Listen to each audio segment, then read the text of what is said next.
right, friends, hello and welcome. I'm just checking.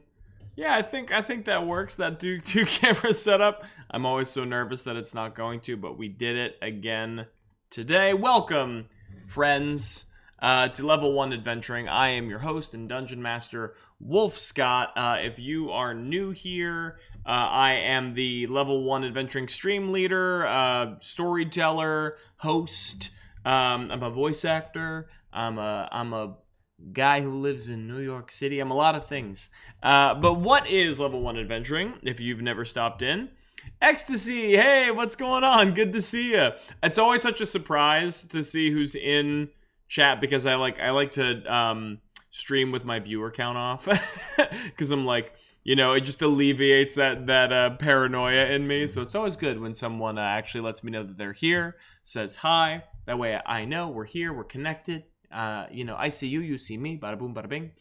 Pleasure to see you, Ecstasy.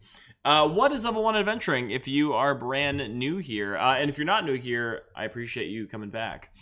We are a role-playing game stream channel content platform.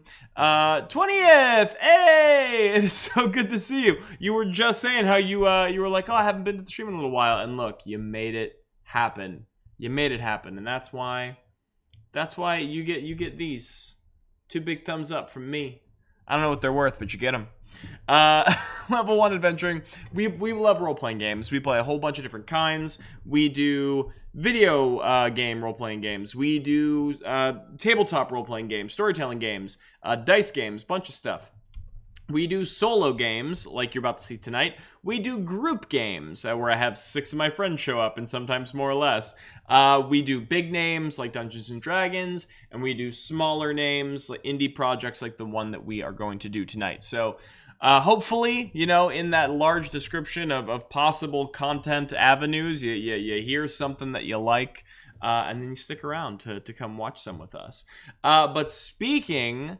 Oh, I should say before I transition into actual content, please follow us on all of the things. This is where I shamelessly plug all of our socials.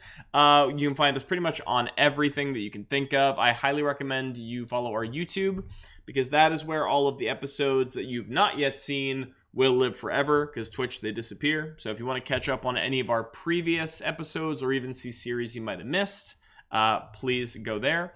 Also follow the Discord. The Discord is where we chat, where we throw memes, we talk about the games we play, and also we will be playing some games together. There's a community very soon. I have big plans, so that's where you want to be. Big shout out to Streamlabs and Streamspell, who provides us all these beautiful 3D visual effects, or 3D, I don't know if they're 3D, but nice digital effects. Ayo says 20th. Ayo to what? I will gladly unveil some information to the AO. To Streamlabs and Streamspell for providing us all these nice fancy digital effects. And we have a affiliate link down below which you can use to get your own if you want to feel like streaming and upgrade your how it looks, how it works. That's where you can buy some materials, and it'll help us out too. Oh, the community games thing you just mentioned, 20th OD. Yes. So it's a work in progress. I'm hoping to roll it out by maybe next week. Don't hold me to that because it was supposed to roll out like 2 weeks ago, but life keeps getting in the way. But I have been a long time coming. Me and Garrett, who you know as Yoan Byrne from our D&D 5th edition campaign, The Shards of Chaos. We are building the Discord server to be a play-by-post West Marches 5th edition D&D campaign server. And it's going to be set in the world of Mira, so the very same world that you're watching the characters in the stream playthrough, you'll be able to be a part of.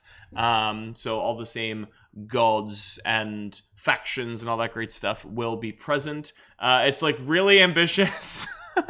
And that's why it's taking so long to get the way that I want right.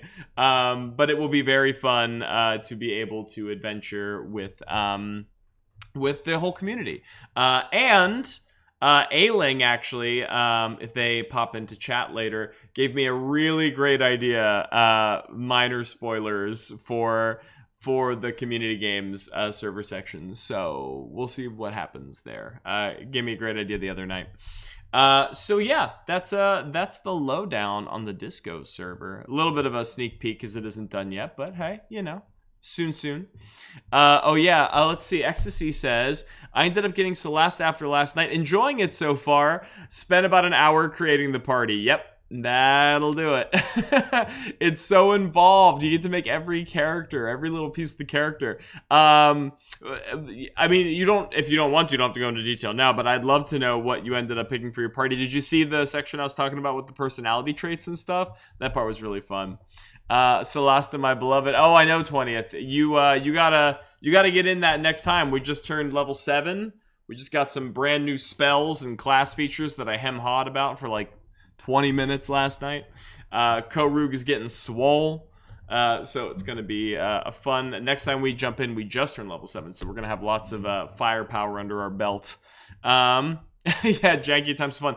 I know. I still can't figure out how to make fly work properly. Like, I know that if I tell a character to fly to a location higher than them, they will float up there. But I wish I knew how to just make them float in midair. You know, like on the... What is that, the y-axis? I think X and Y, right? I'm still trying to figure that out. If it's even possible, I don't know. But, because that would have been very fun for fireballs. So yeah, lots of cool stuff down the pipeline. I'm glad, Ecstasy, that you picked up Celeste. I can't wait to hear more about the party. Please throw some snapshots into the Discord, especially when you get to the part where... I actually don't know how far you've been following our campaign, so I don't want to give anything away that you might not have seen, but there'll be a time where once you get there, I'll let you know what I want to see. I want to see some screenshots. Okay, so what are we actually doing besides being friends and chatting with chat, which is lovely. I do love to do it, but I also promised you content. That is not just me talking at a screen. Well, I mean, it will still be me just talking at the screen, but there'll be a little bit more purpose behind it, I suppose. We are going to be playing Firelights by Fari RPGs. I'm going to go into the solo stream.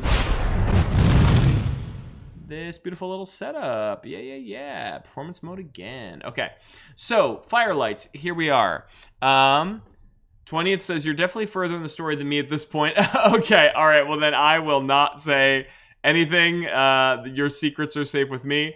Also, I know that, this is a really weird thing about Twitch. I know that depending on who you log in as and like where you're logging in from and when, everybody's like username colors are always like different. You know, it's not congruent against everyone. But for some reason, 20th OD and Ecstasy, your chat colors on my end are like slime green and like midnight purple, and it's very pleasing to me. I think that's a good color combo. It looks very like Teenage Mutant Ninja Turtles right now in my chat box, which I appreciate.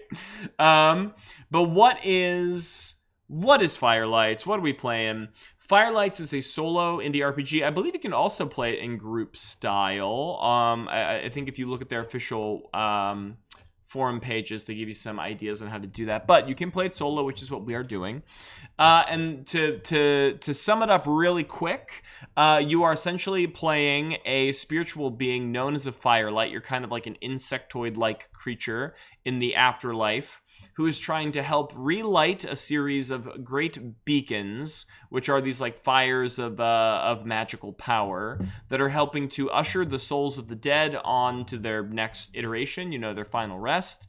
But the spirit world has sort of been corrupted, and you are the last of these firelights trying to defend the souls against the pollution, we'll say, the evil pollution of the spirit world in your absence. Ecstasy says midnight purple goes hard, best color roll, nice. Then you should be glad you got it. Let's see here. So yeah, so that's kind of the premise of the game. The game itself fits on 2 pages, trifold, so 6 pages altogether, one of which just being really pretty art. So it is very easy to pick up and learn and play. The systems are really elegant, I'll say. They all play off of each other really well. And you can play it with just regular 6-sided dice and a deck of cards, which everyone usually has. The other thing that I wanted to say too, it's also $6. Like, it's super cheap. And you're supporting indie game developers, which is also awesome. We're also featured on their landing page on itch.io, this playthrough that you're watching right now, which is super cool. So I'm very thankful to have a good working relationship with RPD and Fari RPGs. So we are going to keep doing it until we reach the epic conclusion of our adventure. So let's talk about our epic adventure, shall we? You can see like my little my headshot up there. Maybe I should just not even a headshot really. I'll just delete that. No one needs to see that. Okay, so I can just see me looking at myself from above the camera. It's really distracting. Okay, so let's talk about our Firelight. Our Firelight's name is Last Wish, also dubbed Therapy Mantis by the rest of chat. We are this cloaked humanoid insectoid being, and pretty much we woke up in a stone cocoon all alone, and we didn't know who we were, what we were for. The spiritual force called the Protectors guided us to leave our little cocoon and sort of imbued in us the intelligence of our purpose as a Firelight to ferry the souls of the dead onto their next iteration. And so we set off to quest. A lot has happened. It'd be a lot to unpack the last, 5 sessions. I think this is session 6 or 7. So please go watch them on YouTube if you are interested. But mostly what you have to concern yourself with is we've lit a few beacons, which are signified by these decks of cards right here. Every face card actually is a beacon. So we've got a few beacons lit. And everything else, every other card is a part of our map, right? We have been leading the spirits to various points across the spirit realm, some of which we've ushered into their final end successfully, others of which we're still working on, and one such soul is a soul by the name of Anar. We rescued Anar from a terrible fate. They were becoming this horrible worm creature, part of the reasons why the afterlife is cursed, but we managed to free them from that fate. And we decided to try and help usher them into one of the nearby beacons, but they were turned away by one of the other spiritual beings in this world, the Caretakers, because the Caretakers had known that Anar was once touched by darkness and wanted them to prove themselves before they allowed them entrance into their sacred space. So we were told we have to go find a relic of ages past, a relic that sort of shone with the Protector's power, the Protectors being the goodly force in the afterlife. And if we were able to do that, they would let Anar pass. So the only place we knew that we could possibly find said relic was in a place called the Vault of the Collectors. These are the Collectors right here. These mysterious hooded masked figures that sort of, as their name implies, collect lore and trinkets and treasures from the afterlife. And so we figured if anybody has a relic of the Protectors, it'd be the Protectors. So the Protectors, the Collectors. Yeah, sorry, my brain. Anyone had a relic of the Protectors, it would be the Collectors. That rhymes. Anyway, so we reminds me of the Collectors of Mass Effect 2. Sort of. Yeah, I guess there is a theme there. They were Mass Effect 2, but they were more collecting. What was it? Entire species. So, but yeah, I definitely get the vibes. Absolutely. I think also there's also a bit of a assuming direct control vibes with the Doom of the Veil that shows up every once in a while, sort of our main antagonist. So there's that. There's a through line for sure. So we climbed to the top of the Great Vault of the Collectors, this big mountain where they were supposed to be, and we were met with a closed, locked door in the shape of a collector's face, and it began to speak to us, and we asked for passage. Unfortunately, they did not let us pass. Our offerings, our treasure was not enough to convince them that we should be let in, but they did say that if we found more treasures and trinkets, to barter with, they would reconsider their offer, but we were led away for the moment. So then we decided we had to set back out and find some method by which we could parlay our way into the vault. And so we decided to take a journey to the Glades of Freedom, which was a nearby forest that bordered the mountainside. So the Glades of Freedom, what we sort of put to... but before I skip ahead there was one other scene that happened in between there, which was very interesting, actually. We had sort of a mini scene as we were heading through the mountain pass where we saw a ruined statue of a firelight from ages past. And we sort of discerned that these statues used to be waypoints and markers for other firelights to use on their shepherding journey of the souls across the afterlife. But because we had been sort of extinct for so long, it has fallen into disrepair. And there were a bunch of sort of feral souls that were standing around it, sort of like instinctively waiting to be picked up, but they had lost most of their sentience at this point, sort of devolving into just like sort of baser creatures. So they didn't even really know to follow us. So they just sort of sadly stood there while we observed the statue. But we found some valuables from the statue, which we can later use to barter with the collector. So that was good. That led us to the Glades of Freedom proper. So the Glades of Freedom ended up being this really sort of interesting location. It's this forest clearing surrounded by birchwood trees that are all locked, I wrote, in an eternal autumnal embrace. Say that 5 times fast. All the trees have these runic symbols carved into their bark, which act as portals. And you can actually see spirits running wild and free between them, teleporting from one to the other and sort of zipping across the forest at a rapid pace. What we sort of come to learn is that the Glades of Freedom are a place where spirits can go at least they were able to do when times were better in the afterlife, where they would run through these portals, and in between their journeys, in between tree to tree, for us it feels like seconds, but for them it feels much longer.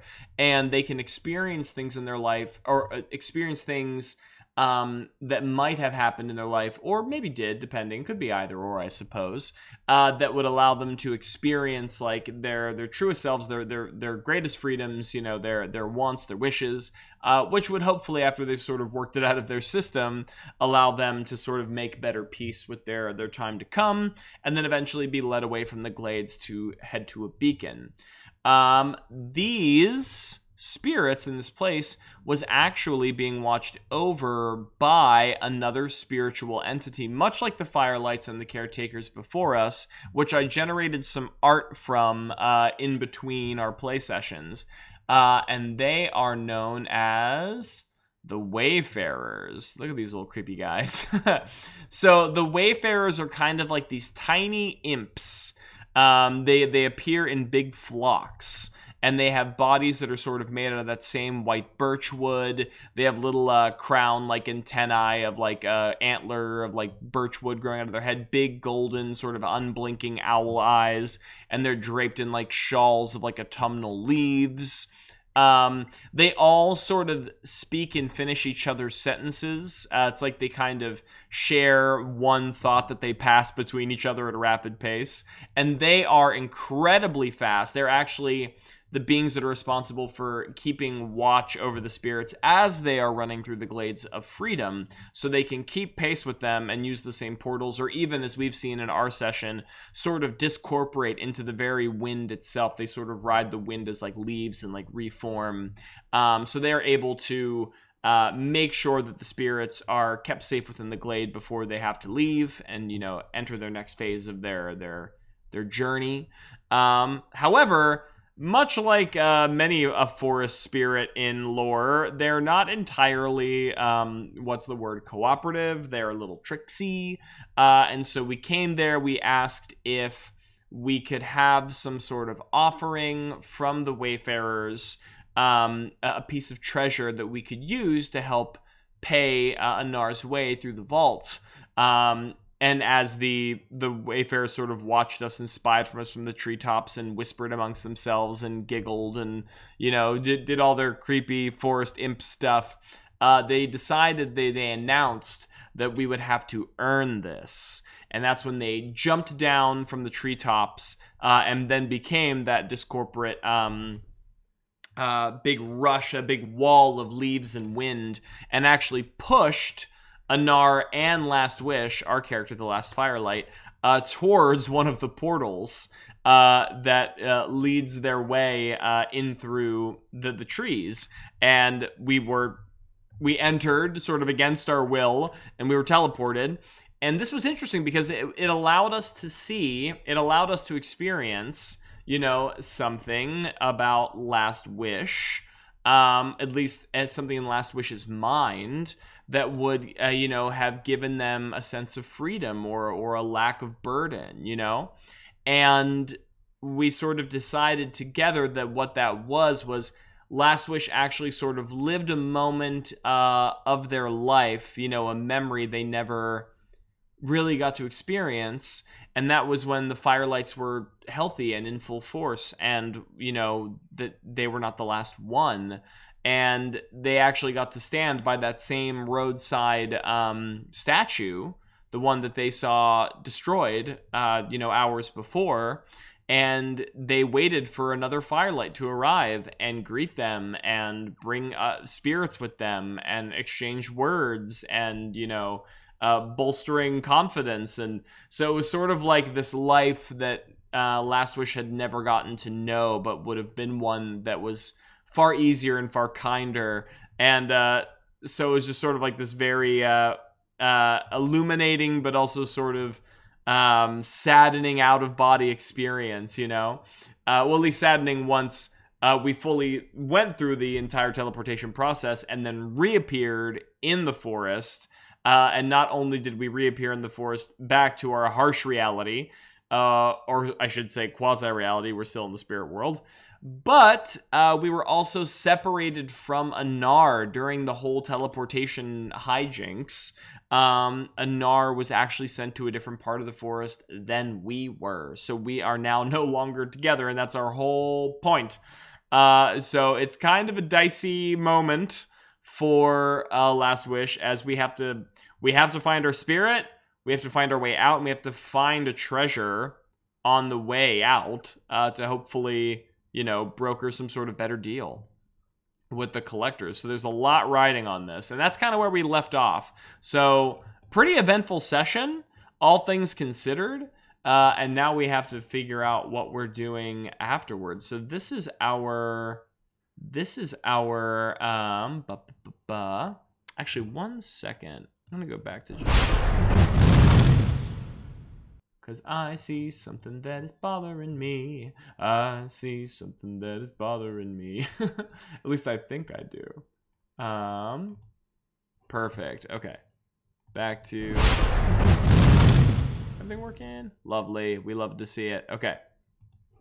Now, so where we, let me just remind myself. I should name these zones so I know where I'm at. We are at the 5 of diamonds, which is right here at the edge of the known map so far. All right, so taking us back into our fiction, there's a flash of spectral light. We are sort of forcibly ejected out of a birchwood tree. We fall face forward into the glades. We are brought back to sort of the darkened twilight, the purples and blues, and the overcast skies with the twinkling constellations of like a foreign land above our head, and the canopies of oversized, massive autumnal birchwood trees. Their golden and orange foliage sort of shading the brunt of the sky over our heads from our view. And you know, as we fall forward, I think we even hear sort of like sort of snickering and like sort of all around us in the tops of the trees. You can probably like hear some of the leaves rustling as the winds rush by, as the rest of the wayfarers who have not taken full form yet sort of almost playfully, like gleefully rush past us, probably whipping up our cloak like into our face. You know, they're not exactly purely antagonistic. This is kind of what I think is like some sort of fun game to them, but I don't think they realize the depth and scope of our responsibility. And so as we like sort of pull our cloak away from our face, we look desperately around, clutching our staff tighter as it burns bright with the protector's light, and we quickly try to take stock of our personal space, and we see that we are woefully alone, that Anar is gone. And that is when, Last Wish, frantically, antennae sort of twitching, looking over their shoulders. Anar? Anar! Where are you? Listen to the sound of my voice! Sort of like looking back and forth, but Last Wish's voice just echoes into the trees. And I think maybe in the distance you can hear sort of a faint like, but it's like, from that distance, is that a Nar? Is that another spirit? Is that something else? Impossible to say. And we are left entirely alone. So now our responsibility is finding a Nar. So let's take a look at our current options that we have in game. For those of you who have not seen how the game kind of works before, we take a look at the options available to us in the actions section, the one that most closely aligns with the fiction. And then we pull some cards and we roll some dice, and then we'll talk about what that looks like when we get there. Okay. I think what we need to do, I think we need to confront danger, right? I think we need to confront danger because we're kind of walking alone in this mysterious place. So here's exactly how it works. Oh, let me pull this back over here. This is exactly how it works. We grab two. These are all of our discards from last session. We grab two cards, we flip them. Ooh, those are two pretty high numbers. And then we roll 2d6. Now, how this normally works, how this normally works is you roll two dice, you sum them together, which luckily this already does, and then you choose one of your approaches. So you have forceful, patient, and quick. These all have numbers assigned to them, which we've set up ahead of time when we created our character. We add that to the total here, and if it matches or exceeds the both of the cards to the left, we get different levels of success or failure. Ailing! Just got out of work, but I'm waiting for the bus. Might be on and off the stream. Ailing, I'm just happy that you're here. Enjoy your bus ride as much as one can enjoy a bus ride. Oh, look, 20 says, Ailing, hi. Look, the gang's all coming together. It's good to have everybody. Okay, so as much as I would love to say that that Last Wish does this patiently, because patience is our strongest stat. I think if I was honoring the fiction of this moment, they would definitely be doing it quickly because they're sort of frantic and they are nervous, right? And that unfortunately is not one of our stronger stats. So quick is actually only +1 for us, I believe, whereas patience is +2, correct. So in that, honoring that fiction, which we must do to preserve the story, that means I only get a +1, which is an 8, which means I don't exceed either result, which results in, I believe, a full failure. Yes, upon darkness, it is a setback. We mark 1 fatigue. Okay, so let's go to our Firelight. So now we are sitting at 2 fatigue, and we have a setback. So let's take a look at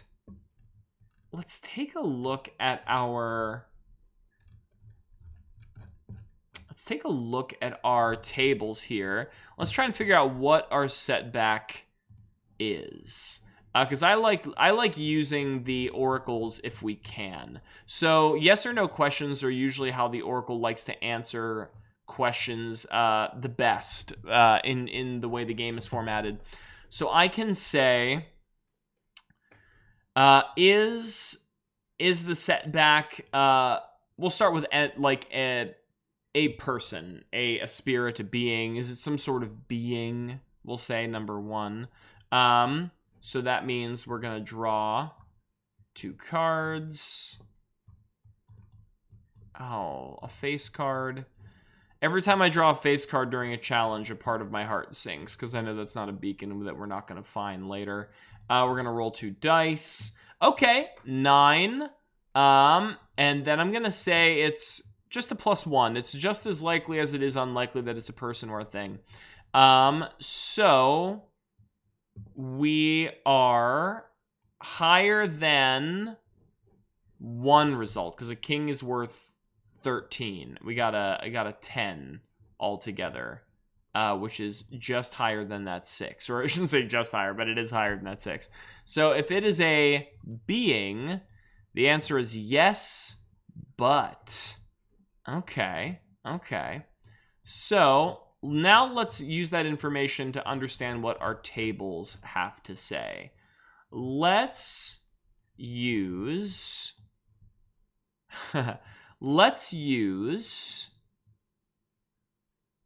we're going to use 2 rolls.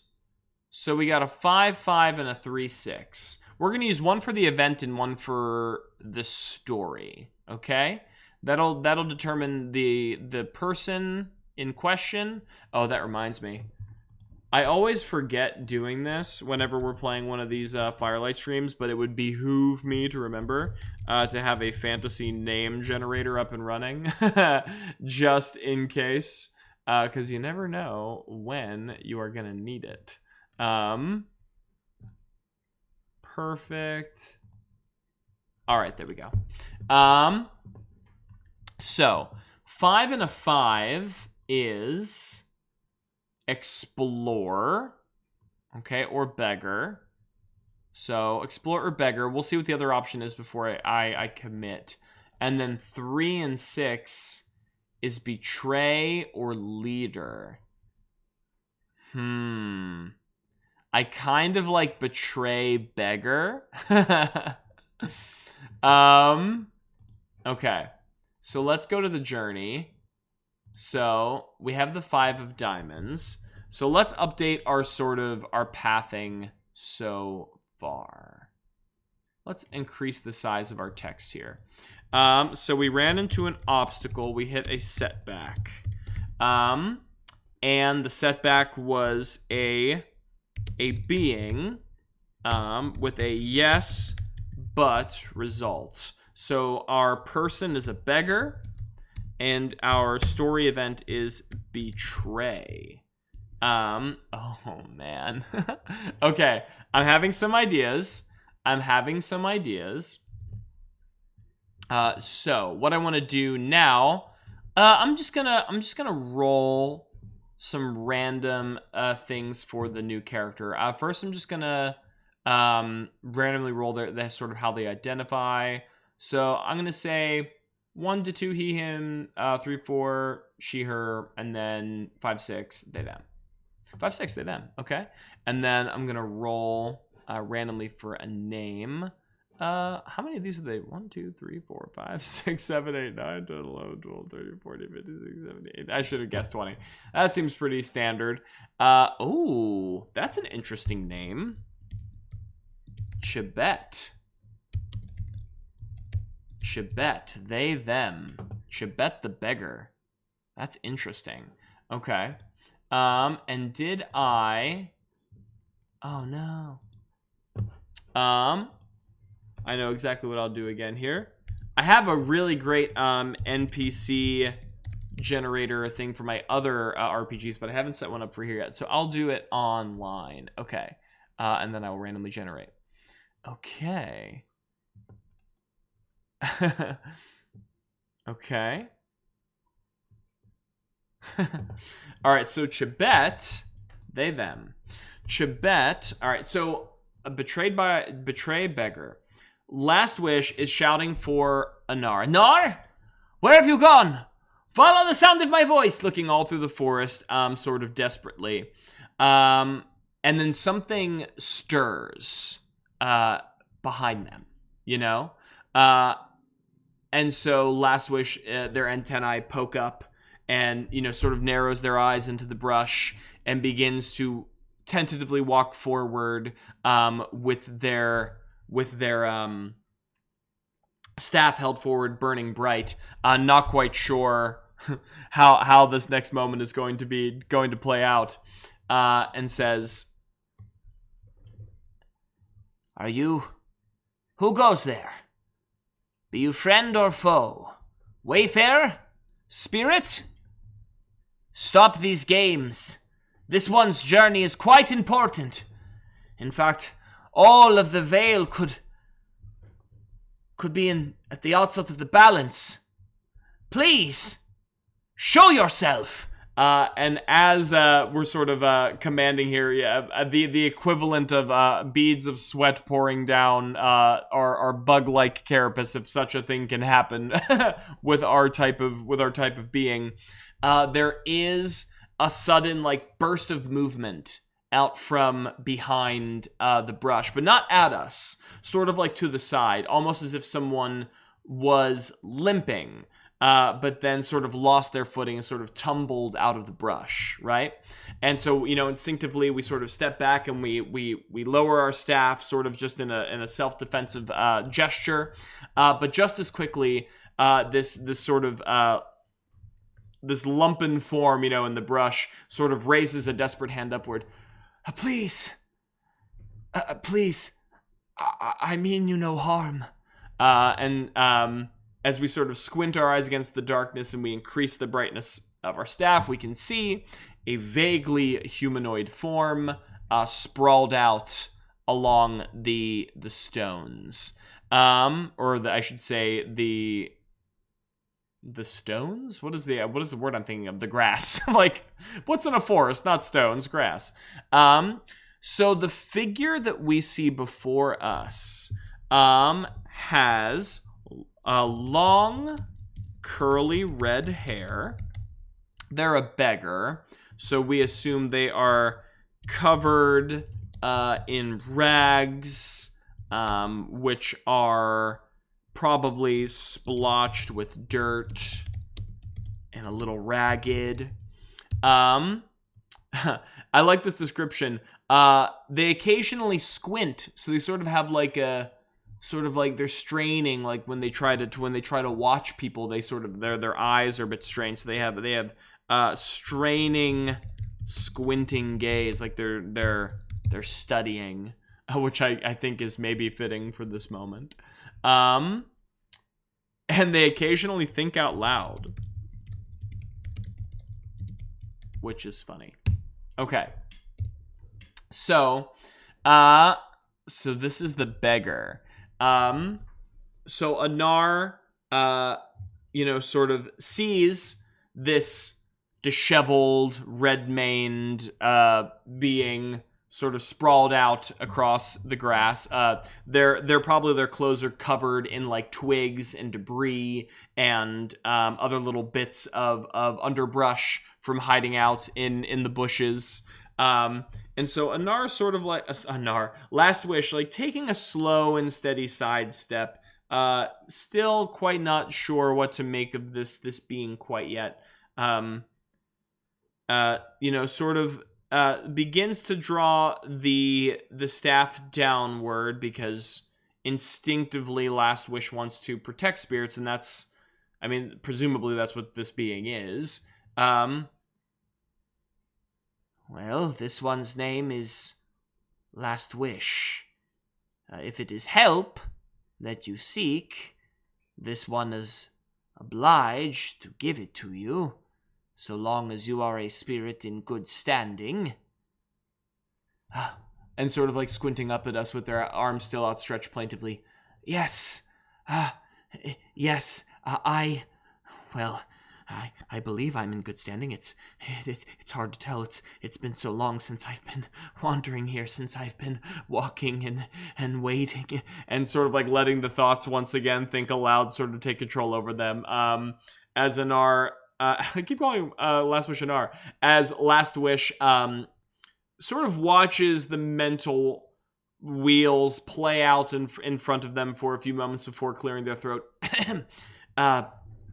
Yes, this one is sorry to interrupt, but as long as you are a spirit in good standing, this one is honor-bound, duty sworn, in fact, to lend you aid.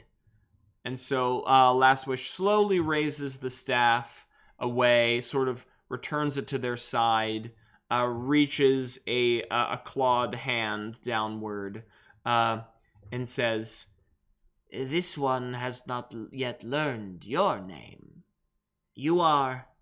And the beggar sort of like looks up, sort of still shaking and like squinting at Last Wish, sort of partially confused, but grateful for the extension of a hand. Chibet. This one's name is Chibet. Thank you ever so much, Firelight. Thank you. And sort of like raises up and like grabs like the palm and like the forearm and like leans it in and like almost like rests their head against like Last Wish's sleeve as if in almost like a supplicative gesture, like so thankful to have someone here, anyone else other than themselves. And Last Wish is not used to such a warm reception and is like a little taken back by it. But once again, does not want to think ill of another spirit, and so allows it to happen, as uncomfortable as they might be. And when Chibet finally sort of like peels themselves off of our sleeve and like looks back up, doesn't even like try to get up, just remains sort of crouched beneath us. Last Wish nods slowly. Yes, Chibet, this one is honored to meet you. Please. And then like sort of gives a yank upward, a gentle tug, and you can see Chibet doesn't even really fully follow the impulse. You know, it's like it's not like they skitter up onto their feet. Last Wish pretty much almost pulls them up into a full crouch, as if like pulling their weight entirely forward until the front of their heels has to adjust their weight. And then, like, you know, sort of gets into a standing position, but still is sort of, like, crouched and sort of almost probably instinctively from their time in life, always sort of hiding and ducking out in tiny corners. Always still assumes a sort of hunched, diminutive posture. And doesn't even really look Last Wish directly in their eyes, sort of, like, always off to the side. Thank you. I was beginning to wonder if anyone would stumble across me out here. I've been in these woods, listening to their laughter, listening to their whispers, their eyes always on my back. I don't know if they even care anymore that I want to get out. I don't know if they know that I wish to be released. I don't know. And sort of once again losing themselves in their thoughts, and Last Wish extends a hand and puts braces Chibet's shoulder and sort of gives like a firm squeeze. It is all right. You are no longer alone. The wayfarers, for now, it seems, are leaving us to our own devices. I do not believe they wish us harm. He says, they say, it's like they look up and you can hear like a round of laughter and like giggling from the branches, like no harm, no harm, no harm, from like all around as they jump and leap from branch to branch. But they certainly aren't doing us any favors at the moment. Tell this one, Chibet, was it? This one wandered into the glades with another spirit, a hunter of sorts, by the name of Anar. Golden hair, round face, a stout soul. Have you seen them? And to this, Chibet averts our gaze once again and sort of like pulls their cloak tighter to their body. I've seen no one. Nothing but the stars overhead and the branches and the leaves and the twisting paths and the runes. Oh, so many runes. I've walked from one rune to the next and the next after that. And where did they lead? Nowhere. Nowhere but circles. Circles upon circles. Concentric circles. Just sort of talking in a loop as Last Wish nods and pats Chibet's shoulder. It is okay, Chibet. I know you must have suffered a long time within these woods. There was a moment, who knows how long ago, when you would have been led away from this place, when your time to follow the firelights to the beacons would have dawned, but from what I've learned, it has been quite some time since we have had the illustrious pleasure of leading you to the other side. This one is sorry that it has taken so long, but... And sort of like pounding the bottom of their staff deeper into the earth and finding like a new well of resolve within themselves. This one, is the last of the firelights. It is this one's purpose. It is this one's goal to do exactly that. To lead you where you finally belong. I know that this one might not seem like the most competent shepherd in this moment. They say, Last Wish says, looks around the empty glade. However, if you would endear yourself to me, if you would trust me, and help me find Anar, the other soul this one is responsible for, then this one, that is very hard to remember when you're talking as two different characters. And now it's going to be three. It's going to be Chibet, Anar, and Last Wish. Oh, this is going to be such a mind melter. This one promises that you will find the rest that you deserve. And this is probably the first time that Chibet actually looks up and makes full eye contact with Last Wish. And there's something of a sheepish smile that grows across their features as they once again hug their rags a little closer to their body. Yes, I'd like that. I'd like that very much if you're offering. It is the only offer this one can give, or would wish to. And, Last Wish puts a hand over their heart and solemnly bows their head. Now come. I am not quite this one is not quite sure where Anar has gone to, but this one imagines if it has taken you so long to walk these woods, our steps need to begin sooner rather than later. And begins to pick a path, sort of letting their antennae wiggle and let the protectors guide their footsteps, and sort of nodding their head in any given direction nearby. Come. Yes, says Chibet, as they scamper alongside of Last Wish. And so, I guess the betrayal part hasn't come into play yet, but I have an idea. But at least we have Chibet following us. Okay. And we've suffered a fatigue as we are now wandering. It's taking us even longer. We are wandering through the woods. The passage of time, untold time, because as far as we know, the sun does not and the moon does not rise or set in Penumbra in the spirit realm. And now we can hardly see the rest of the world beyond the veil of the branches and the treetops. So it's this sort of very disorienting, very it's very insular. It's very suffocating. We don't know where. Despite this place is supposed to be a place of freedom, if you are not actually, giving yourself into the impulse to run through the runes and to experience life, or a different version of it, it can feel almost like the very opposite, you know? It can feel very constricting. I guess that's the polar opposites, the power of like the dichotomy, you know? And so this takes a long time and it wears on our bodies because we have no idea where we're going. And every once in a while we call for, Anar! Anar! Blast. Where's the soul gone? And I'm also, as we're walking, I'm going to generate maybe a little conversation for the two of them here. 4 and 2. Hide and outcast. Interesting.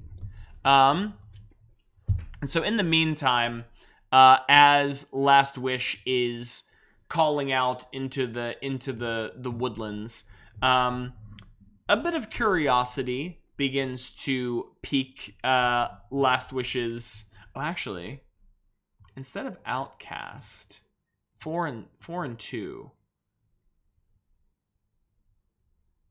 Hide identity. Oh my gosh. Okay. Yeah. All right. So okay. I'm starting to. Okay.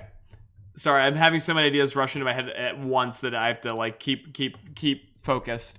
Curiosity begins to peak over Last Wish as they look over to Chibet. So Chibet, tell this one. You have been in the Vale for quite some time. Do you remember much of your life before? How you ended up in the glade? Why you are here? And to this, you can see Chibet, once again, sort of instinctively clutches their cloak and sheepishly looks away. Oh, I have no great stories to tell. I was a no one. I was a nothing in life. I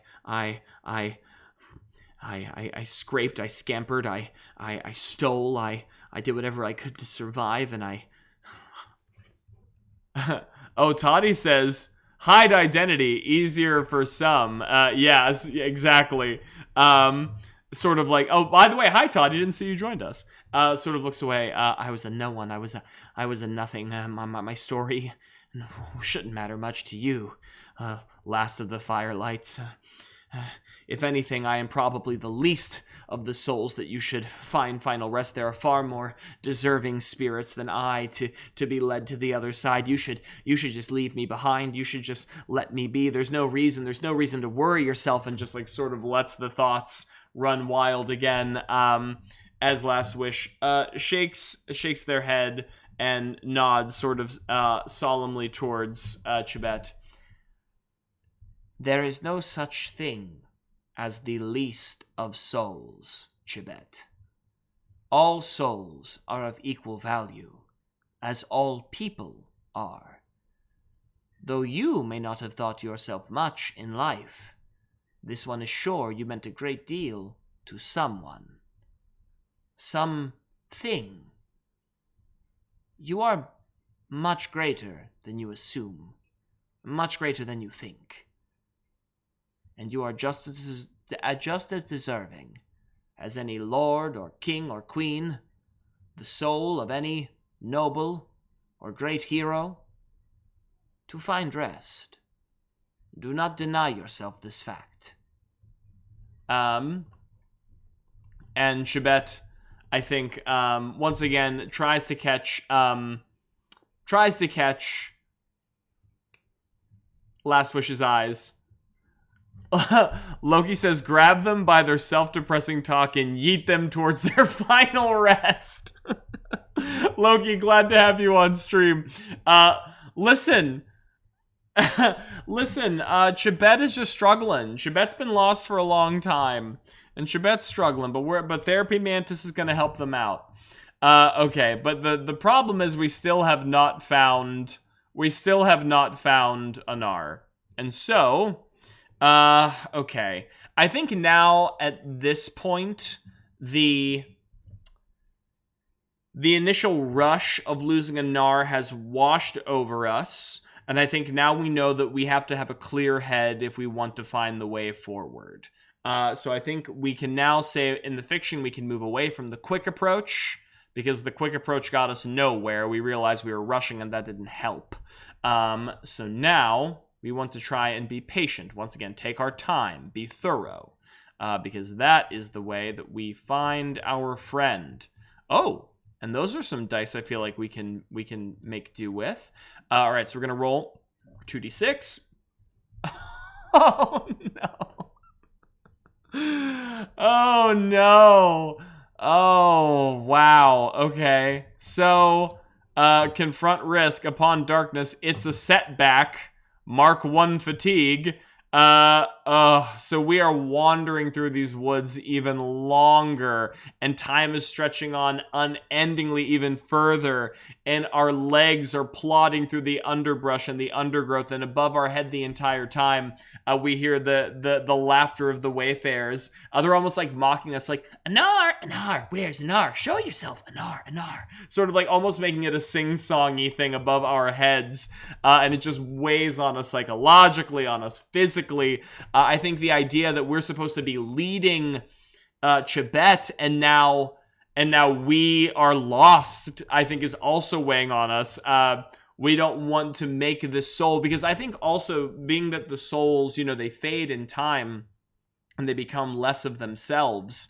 I think the Chibet, when we met them, was already sort of partially there, translucent, fading, almost gaseous.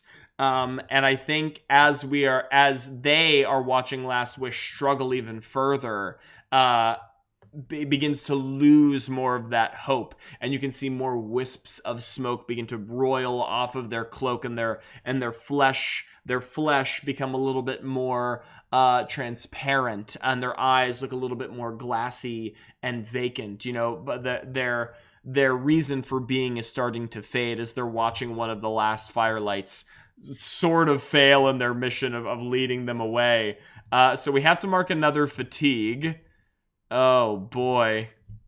So we're at 3 out of 5 fatigue right now. And Last Wish can see this, and is beginning to feel the weight, the pressure on their shoulders. Chibet, this one pleads with you. Do not lose sight of our goal. I know the woods are vast, and time draws ever on, but this one has made you an oath. Chibet, please stay with us. And you can see Chibet is just like wandering forward, eyes glassy, set ahead on the path, still sort of limping a little off footing. Keep your eyes forward. Yeah, just keep moving, just like you always have. Maybe you'll find a way. Maybe you won't. Maybe we're lost. Maybe we'll always be lost. And just sort of like the voice echoing throughout the woods as we stray further and further from our goal. Oh, what if Last Wish loses the soul? Maybe betrayal is in like, I don't know. This could go a lot of ways, but maybe it's Last Wish feeling like they betrayed Chibet if we lose them. Oh no, this could go a lot of ways.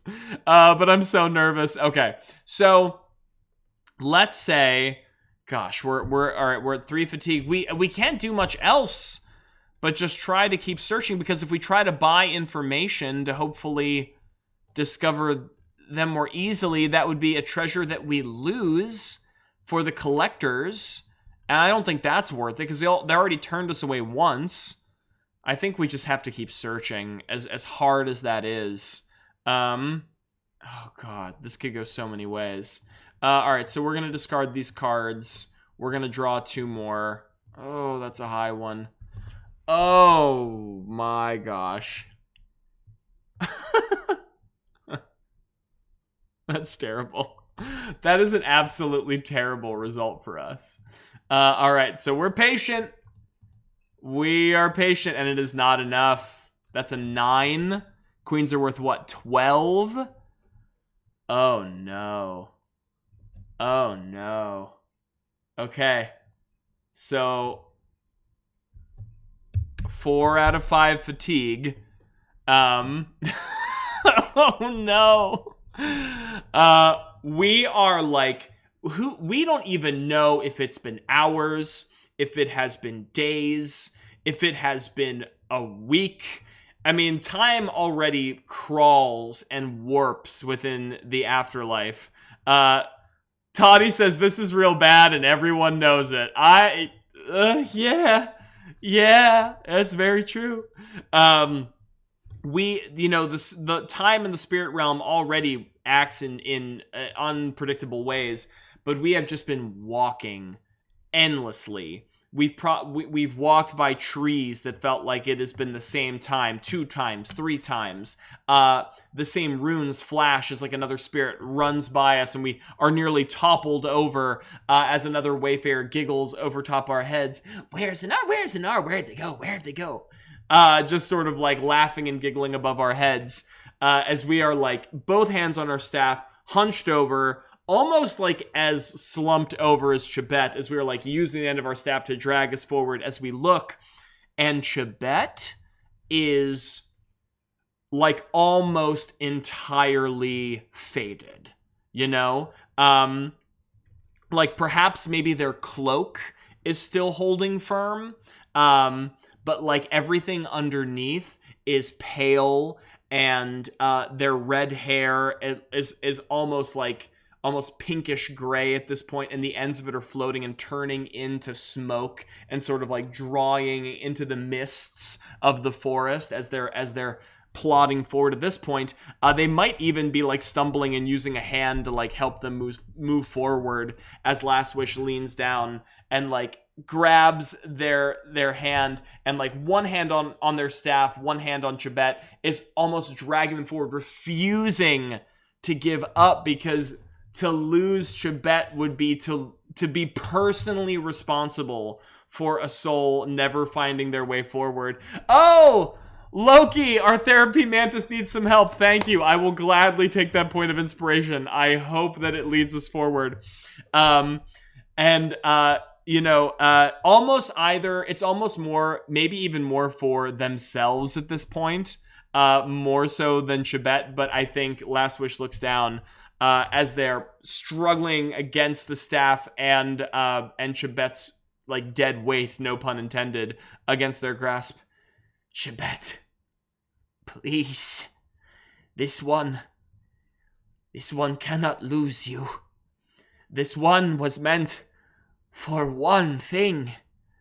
You are that one thing. I will do everything in my power, everything beyond this one's power. But you cannot give up. You cannot lose faith. 2 points of inspiration, 20th OD, yes, please. The protectors need, please, protectors, we beseech you. You cannot lose faith. And at this point, Chibet is practically being dragged along. Their eyes are almost completely deadened and just a hollow stare, almost like just towards the ground, as they just murmur endlessly, can't lose hope, can't lose hope, can't lose hope, can't lose hope, can't lose hope. Almost like not even understanding what the words mean, or just parroting Last Wish. Okay, back to the drawing board. So now we're gonna draw 2 cards, a king and an 8. Oh no. But we have 2 points of inspiration. Okay. Here we go. We roll our first. 1, 2. It's a 2 and a 4. Okay, so we are gonna re-roll the 2. We're being patient, so right now we're sitting at an 8 currently. I'm sorry, I have to look at my results here. It's a partial success. Okay, well, okay. Sorry, I have to re-roll dice to see if I get a partial success. I'm gonna get rid of the 2, which is a 3. Okay, so now we have that is 5, 6, 7, and then 8, 9.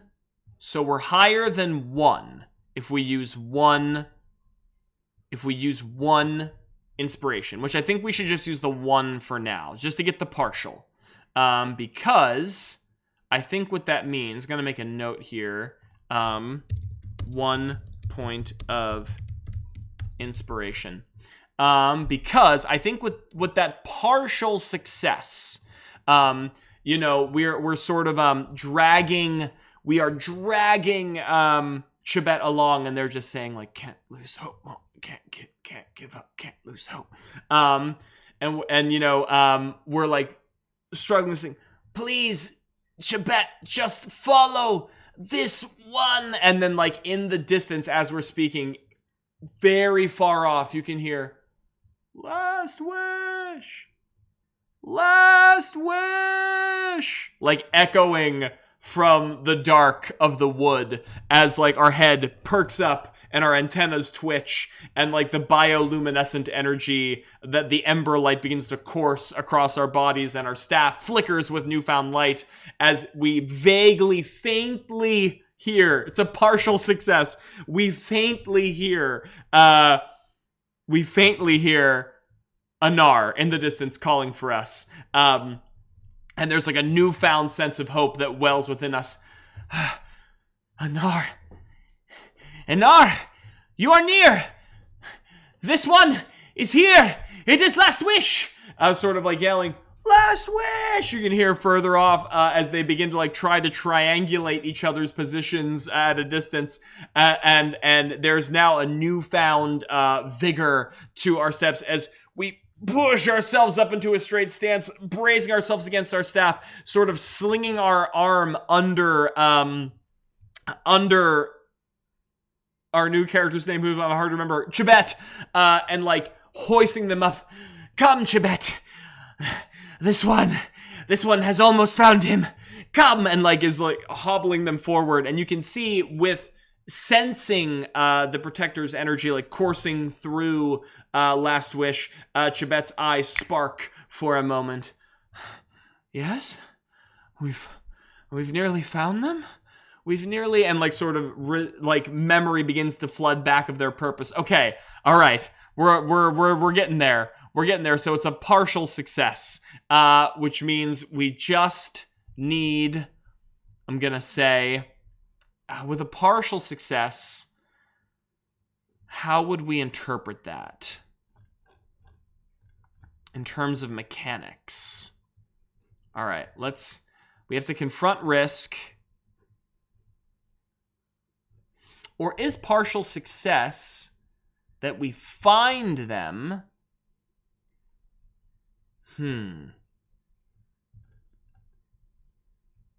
Oh, man. I have an idea. Because, all right, so here's what I'm thinking. No, I like our initial reaction. I'm gonna follow this instinct right now. And we're just gonna go back to, we've almost found Anar. Oh my goodness. How many face cards have we discarded? We are never gonna find a beacon at this point. This is brutal. Oh gosh. Okay. So I'm gonna say we're gonna roll. Then we add our 2, which is 9. I'm gonna re-roll our 2, which is a 3. So 5, 6, 7, 8, 9, 10. I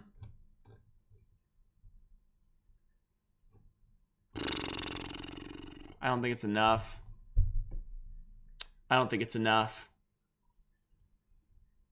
5, 6, 7, 8. And then a patient is +2, 9, 10.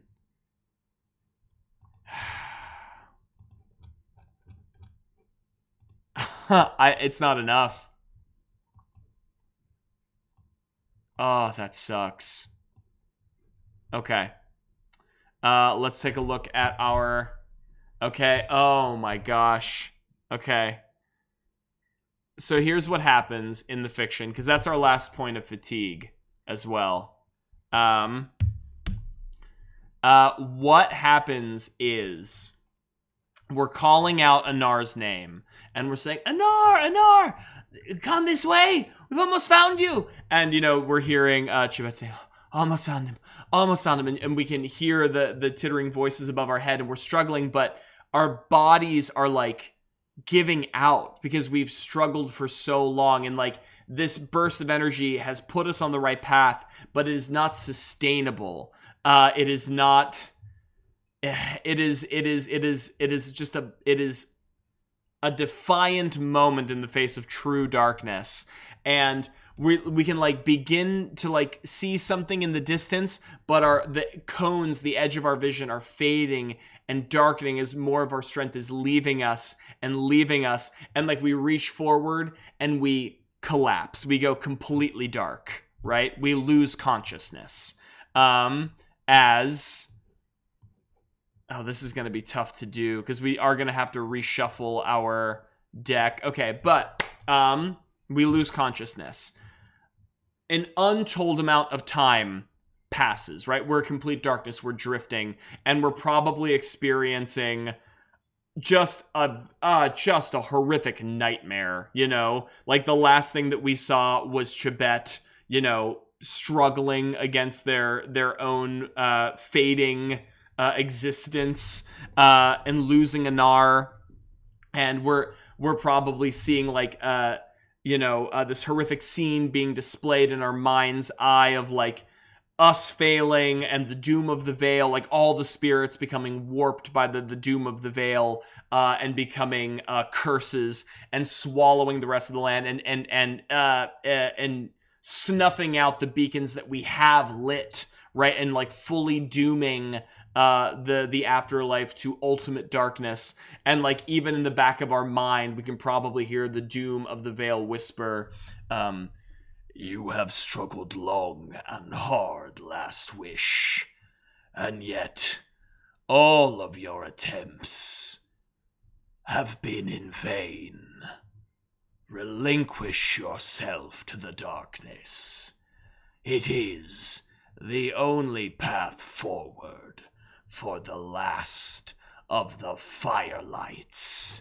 And like as that like last echo, you know, Firelights, echoes through our mind, we begin to feel something on our hard cheek, you know, like a as we blink suddenly, Chibet, sort of like scrambling forward, sitting up, and like as our vision like comes to, crouching before us, the sort of curly blonde hair, the green hunter's cloak, the familiar face of Anar stands before us and sort of grabs our shoulders and like holds us in place, seeing that we're freaking out. Anar, calm yourself, Anar. Anar, Last Wish, calm yourself. It's me. It's Anar. And like Last Wish is like struggling and like holding their staff and like swinging it back and forth wildly. Chibet, where is sort of like looking back and forth, and Anar sort of like tilts their head curiously. Chibet? Last Wish, what are you talking about, Chibet? Who is... And Last Wish is like sort of grabbing their chest. Chibet, the spirit, the beggar, And like Last Wish looks down and sees Chibet's cloak, their rags, laying flat and empty on the ground, with nothing but a few errant puffs of mist and smoke, which leak out of the sides, and like drift up into the air and join the mists and be drawn away by a heavy breeze, as we feel whatever last intangible piece of humanity that bound Chibet's soul to the afterlife, maintain here, get whisked away. Their final sliver of self dissipate fully, and they're lost. They discorporate. They are returned to the endless the endless darkness of the veil, to be, I assume, consumed and repurposed by the doom, however they so wish. But they are no longer Chibet. and we have failed that spirit. And I think that just lands in the square gut like a punch to Last Wish, as they practically like double over and grab their staff and like deep, like heavy breaths, just heaving like Chibet, and sort of like grabs like the cloak and like holds it close. This one is sorry. This one has failed you. Has failed a spirit in need. This one is no true firelight. This one is a liar, dressed in the robes of the protectors. This one plays at the beacons. And like sort of like letting the words of the Doom of the Veil echo through them, just sort of like clutches the cloak closer and like doubles over and just like gently rocks back and forth, completely unmoored. So I think by betray, I think we feel as though we've betrayed Chibet. We've let the spirit completely fail. And that's the first time that's happened to us. And Anar does not fully understand what is happening, but can see that Last Wish is wholly and utterly torn asunder by this. As they sort of crouch downward, and like gives Last Wish like their space and like a moment to rest. Last Wish, I don't know what you're talking about. I don't know who or what Chibet is, but we can't stay here. I can feel it. I can feel this place beginning to wear at me, Last Wish, and I think it's wearing at you too. As like, Anar looks down and can see, probably similarly, there's aspects of him that are fading, especially because they've been turned away by the collectors. And now they've been lost in the woods for how long? We have to find a way out of here, Last Wish, or I think this is where the journey ends. And Last Wish locks eyes with. Oh, we used our last point of inspiration there as well, I think. Looks into Anar's eyes. Sort of clutching the cloak tighter, says, No, this cannot be how it ends. This cannot be why the protectors have awakened this one. It is not as the stories say. It is not as the Firelights should be. And like looks back up to Anar, trying to find that strength within themselves, not wanting to let another spirit lose themselves to this place. We will find a way through, Anar. If it is the last thing that this one does, you will find your way out of these woods, I swear it. I cannot lose another. I cannot lose another Chibet. This one cannot lose another Chibet. And I think Last Wish takes Chibet's rags and like throws it over their shoulders and like fastens it over their own robes, almost layering it, like a constant reminder of what has happened here in the woods. As they sort of plant themselves against a tree, using like the bulk of its bark to hold them aloft. But you are right, we have journeyed long and hard, and for now, there is not much left within this one. Let us rest. Let us collect ourselves, and we will press forward. We will press forward when it is time. And so I think we have to take a rest and reset our fatigue. But wow, does that not harsh? You may have to mark fatigue as a result of an action. When your fatigue is full or your story deck is empty, you have to rest or flee to live another day or risk extinguishing your light, which is what we did. When you rest, fill the entry in your journal book, shuffle the cards you discarded when making actions in your journey, and clear your fatigue. Okay, so we've cleared our fatigue. The shuffling bit is hard because if we shuffle, we lose all of our current map, which we don't want to do. But what I will do is I'll just randomly start putting some of these. Right? There's not that many cards left in the deck. Wow, there's really not. I'll just start recombining the deck in a random order. I think that's probably... Oh, and the face cards as well. Oh, I shouldn't put two. I wish there was an easier way to do this, but this is just how it's gotta be until I figure out a better way. But wow, that was a heavy moment. I did not expect to lose a spirit. I did not think that was going to be possible in the context of our story. But it was. And it happened to us. And so we just have to deal with the consequences. Okay. There we go. So our new story deck. As shuffled as well as it can be, given our circumstances. Okay, we are together again, Anar and I, which means the only thing we really have to do is come and find the treasures which we have sought to do in the first place. And then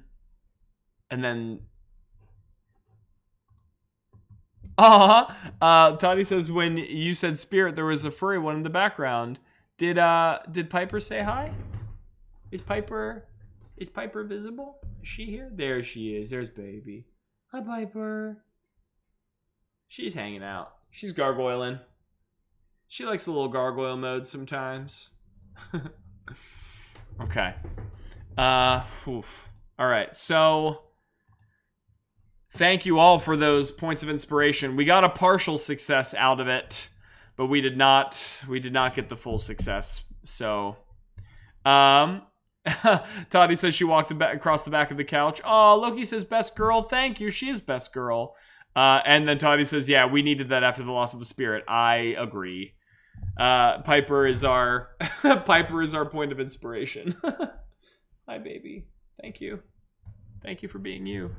Okay. So now let's...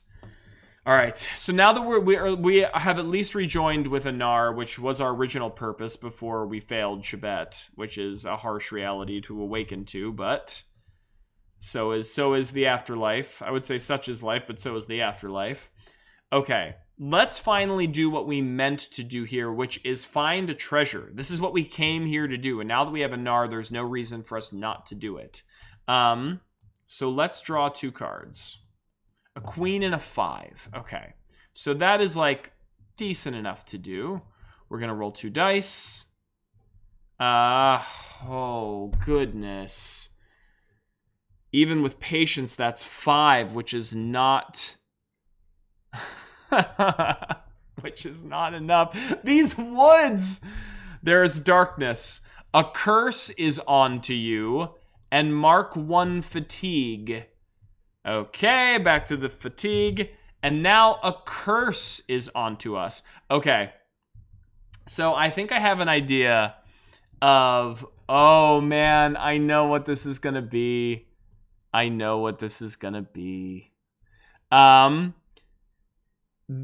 So we are... Anar and I have rejoined. We've taken our rest. We've sort of collected our wits. And now that we are together... Last Wish looks to Anar and says, "This one is glad that they have found you." Loki says, "I'm telling you, it's the mother in trees." It's true. Our streams in trees, bad news. Any game where we're in a forest, cursed. Any time there's foliage, get it out of here. Don't want it. Last Wish looks at Anar and says, "This one is glad that they have found you. We must do as we have set out. There must be something here in these woods, something that the collectors would find of value to allow you passage into the vault. There must be. Let us search. Now is the time before we take our leave." So we comb over the woods as much as we can, and the entire time, once again, time stretches on at a languid pace, and above our heads, the wayfarers watch and giggle as their golden eyes stare at us. "There must be something for the collectors. Must be. Ooh, treasure." Sort of like laughing all above us.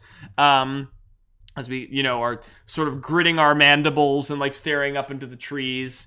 "These cursed imps." Sort of like swearing under our breath. Search for treasures. Sorry, it's not Mark 1 fatigue. We do get a oh wait, was it a full failure? It was a full failure, not a shade. So it was a fatigue and a curse. Okay. So, as they're sort of laughing, I'm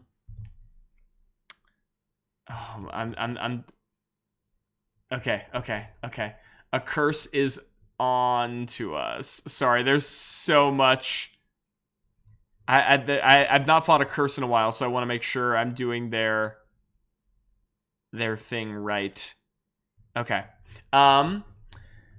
As we are like searching and like rummaging throughout the trees, trying to find something that would be of worth to the collectors, there is a call in the distance, and it's a familiar voice.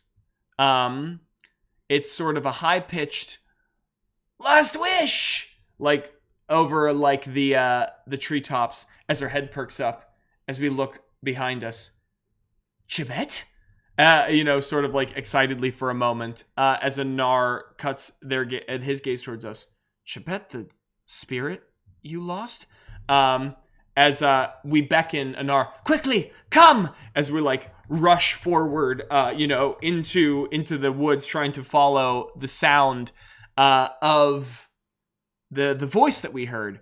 And we come across another clearing. And in that clearing, we see the huddled form of a now robeless Chibet, right? Just their rags, no hood, sort of on their hands and knees, back away from us, hair almost entirely gaseous, right? Like floating up into the mists. And we see them and we say, "Chibet, I thought I'd lost you. Chibet, I thought this one had thought you were gone." As there is a sudden darkening of the sky through the trees, a flash of red lightning, as the growl of the doom of the Vale echoes in our mind. "Yes, Last Wish. You thought you lost, Chibet." As like the spirit like begins to raise up on their full stance for a moment and then begin to levitate slightly up off of the ground. "But you did not lose the spirit. You offered the doom of the Vale a willing sacrifice." As Chibet's like gaseous body turns around, eyes are glowing red, much like when Anar was converted into a curse before when they took the form of the Hollow, right? And we see that like Chibet is like holding themselves at this like irregular angle, eyes glowing red, and then like begins to like open their jaw to say "Last Wish," but it comes out as a sound that just skyrockets upward, right? It's like "Last Wish," and it like becomes this ear-splitting scream. As there is an enemy type here called a Screecher. I think we watch The description is a being of flame and shadow which shrieks destruction, leaving nothing but ashes in their wake. Okay. So I might have generated a... Yeah, here it is. I generated some art for the Shrieker, or the Screecher. So, like, you see Chibet open their mouth, release a blood-curdling scream, which just keeps echoing upward, upward, upward, until it twists into something utterly inhuman, primal, otherworldly, as the body just explodes outward, becoming that like mist-like gas into just a roiling like ball of smoke. And then you can see embers of flame burn out of the sides as the impact of Chibet's scream lurches outward like a sonic boom, pushing trees and like bending their bark in all directions. And even on the lower hanging branches, that wave of energy almost has a heat to it. And as it explodes outward, it engulfs the branches and completely reduces them to cinders in one big blast. Last Wish, of course, being naturally heat resistant, manages to absorb the bulk of it and then holds their staff forward, so the flames of the protectors absorb the rest of it. Anar behind us, sort of using us as protection, as this dark spiritual energy rushes outward, and like we kind of use our magical energy as like almost like a shield to protect Anar from the blast.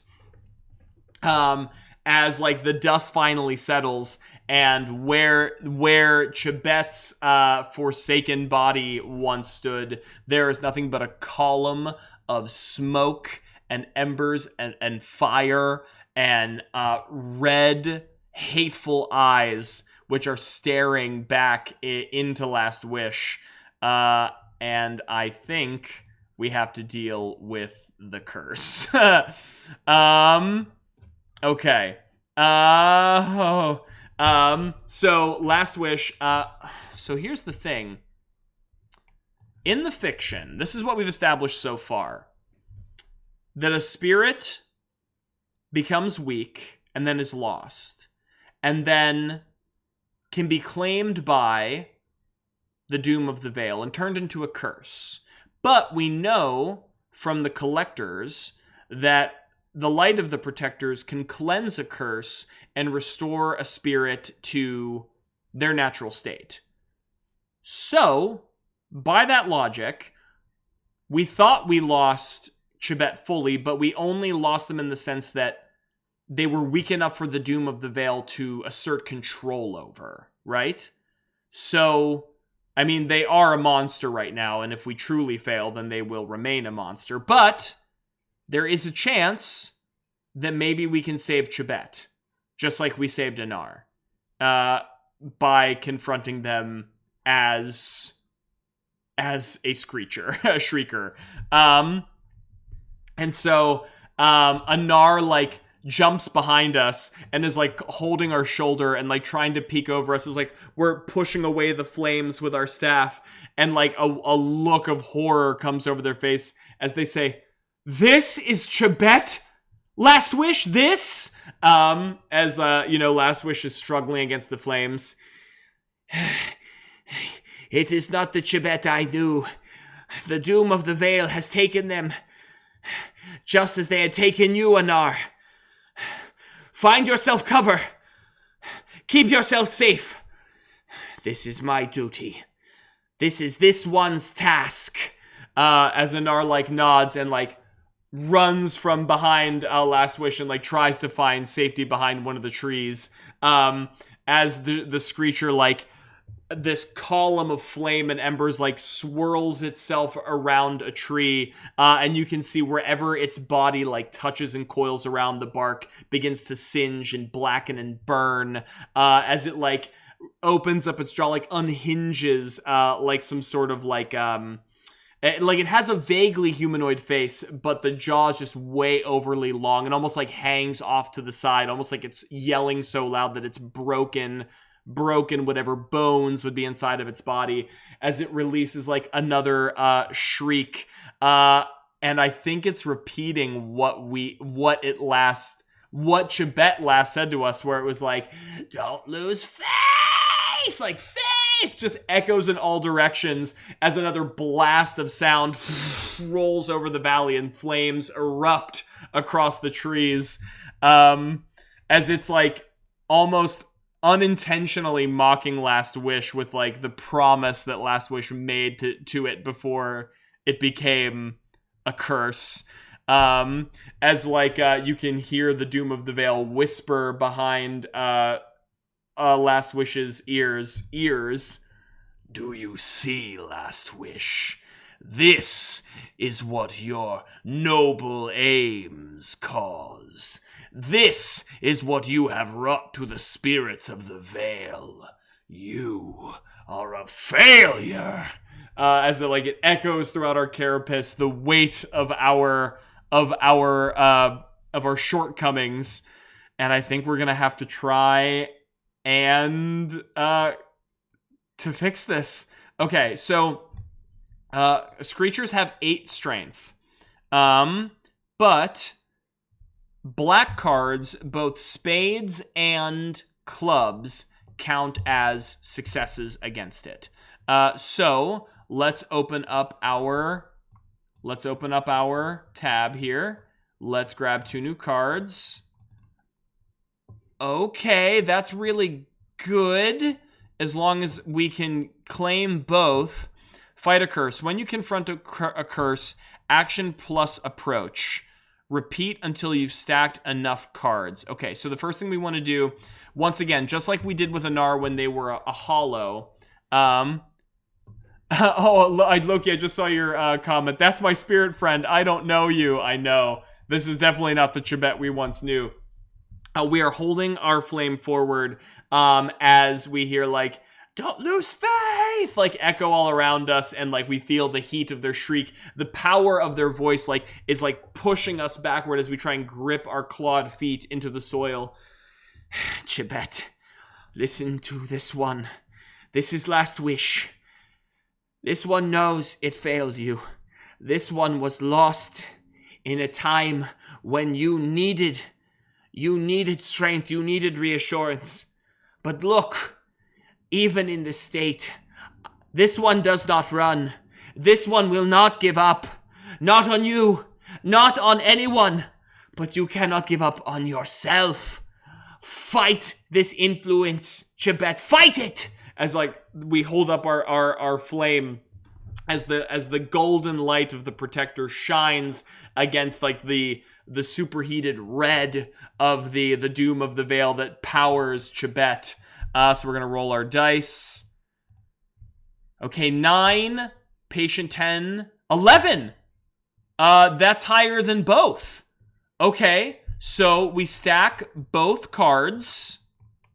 Okay, this is gonna take some math. So we stack both cards, but now each card counts as 2.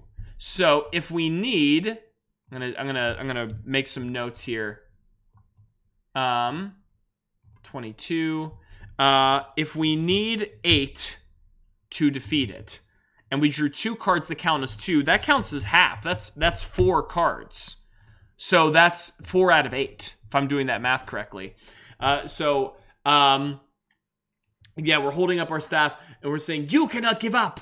As like the golden light like sort of pierces through some of the smoke, almost like leaving holes like cut through the dark shadowy body of the Shrieker as it like leers its head up and opens its jaw again, almost going wider, almost like splitting the lips down the actual column-like body of the smoke pillar that is the Shrieker, as like another blast of sonic energy releases from its mouth, shooting upward, which creates like a blazing hole into the trees, right? Like almost like melting a straight circle through the canopy above so that you can see the stars ahead. And Last Wish is almost kicked up off of their feet with the impact, but manages to plant their staff in the ground and like drag it forward to hold themselves steady as they like hold the staff back forward as the Shrieker releases like a pained yelp, like,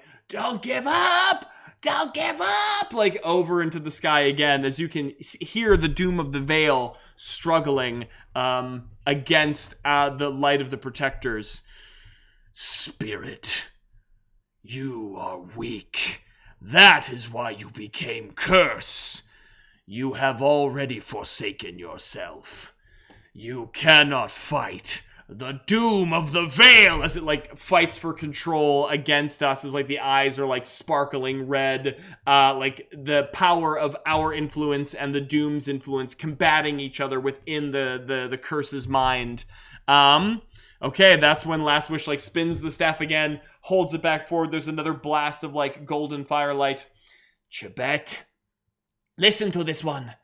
That is exactly what the Doom of the Veil wants you to believe, that you are hopeless, that you are nothing. Remember what this one told you. There is no spirit too small. You are worth every moment of this fight. That is why this one stands here. This is why this one would sacrifice themselves against the pain of your onslaught. Because you are worth it. You are worth it, Chibet. Another blast of golden light. Oh boy, here we go. We're gonna draw 2 cards. A 2. Oh, and a 6. No black cards, unfortunately, but they are both good cards for us. So we're gonna roll 2 dice. 9, 10, 11. That's higher than both. So we can stack both cards. So now we are sitting at 6 out of 8. If I'm not mistaken. 6 of 8. So we have almost cleansed this spirit. As the Shrieker like shakes its head violently from side to side, almost like falling into the trees, like knocking some like slightly off of their roots with the force of its body as it releases another shriek. Worth the fight! Worth the fight! As more blasts of energy and heat escape its form in all directions, burning more trees. You can see some of the runes that are painted onto the trees, like scorching and peeling off under the weight of all the anguish of the screecher. As the Doom of the Veil, once again, their influence echoes throughout the glade. You are worth nothing. Nothing more than what I have imbued you with. You are my arm, my fang, my fire. Nothing more, nothing less. Extinguish this firelight. As like they once again, our voice and the Doom of the Veil echo off of each other inside of the curse's mind. All right, we're holding firm. We're holding firm. Okay, so now we have to. Yeah, okay. We only evade danger and darkness. I was making sure I was getting the combat mechanics correct. All right, so now we draw another 2, a 9 and a 6. Doable. I'm gonna roll 2. Ooh, but not enough. Not enough on that one. That is a 6, which matches but does not break. So that is fight a curse. We now must evade danger. So that is clearing the dice, drawing 2 new cards. 1, 2. Ooh, aces are actually low in this, which is good. So we're gonna roll 2. So evade danger, I think we have to say quick, which is only a +1, which is a 9, which is still light. And so at this, the Shrieker, like hearing us and the Doom of the Veil shout inside of their mind, their eyes glow red for a second as the Doom of the Veil sort of wins the fight for a moment as they train their eyes on Last Wish and says, "Fire and fang! Fire and fang!" and like releases another scream as a cone of sonic force, superheated sonic force and flame erupts out of that overhanging mouth directly at Last Wish. However, because we got light, we avoided the danger. So Last Wish takes their staff and pushes against it, and with a mantis-like leap, or a grasshopper-like leap, shoots into the sky, and then like very quickly sort of lands on one of the tree trunks nearby, and then kicks off of it, sort of like doing like a little hop, skip, and a jump, a dodge around the glade as the flames completely engulf the trees that were just behind us, and there is nothing but like an ashen husk in the wake of that scream, as we have to go back to the fight a curse part. Okay, those are two very low. Very low. All right, that's higher than both. That is higher than both, which means we stack both cards, and a black card is a double. So, excuse me, that is 3. So what were we sitting at? 3, which is a 9 out of an 8.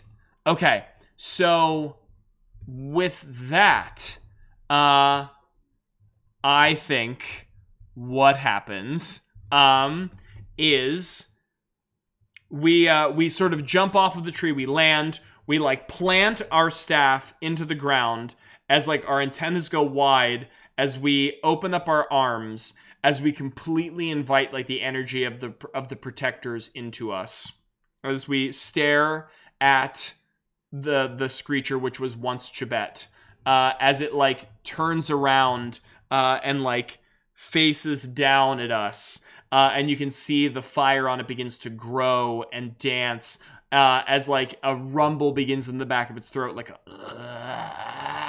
and like building as if it's like powering up a massive scream in our direction, as we just keep our arms open wide, and we say, Chibet,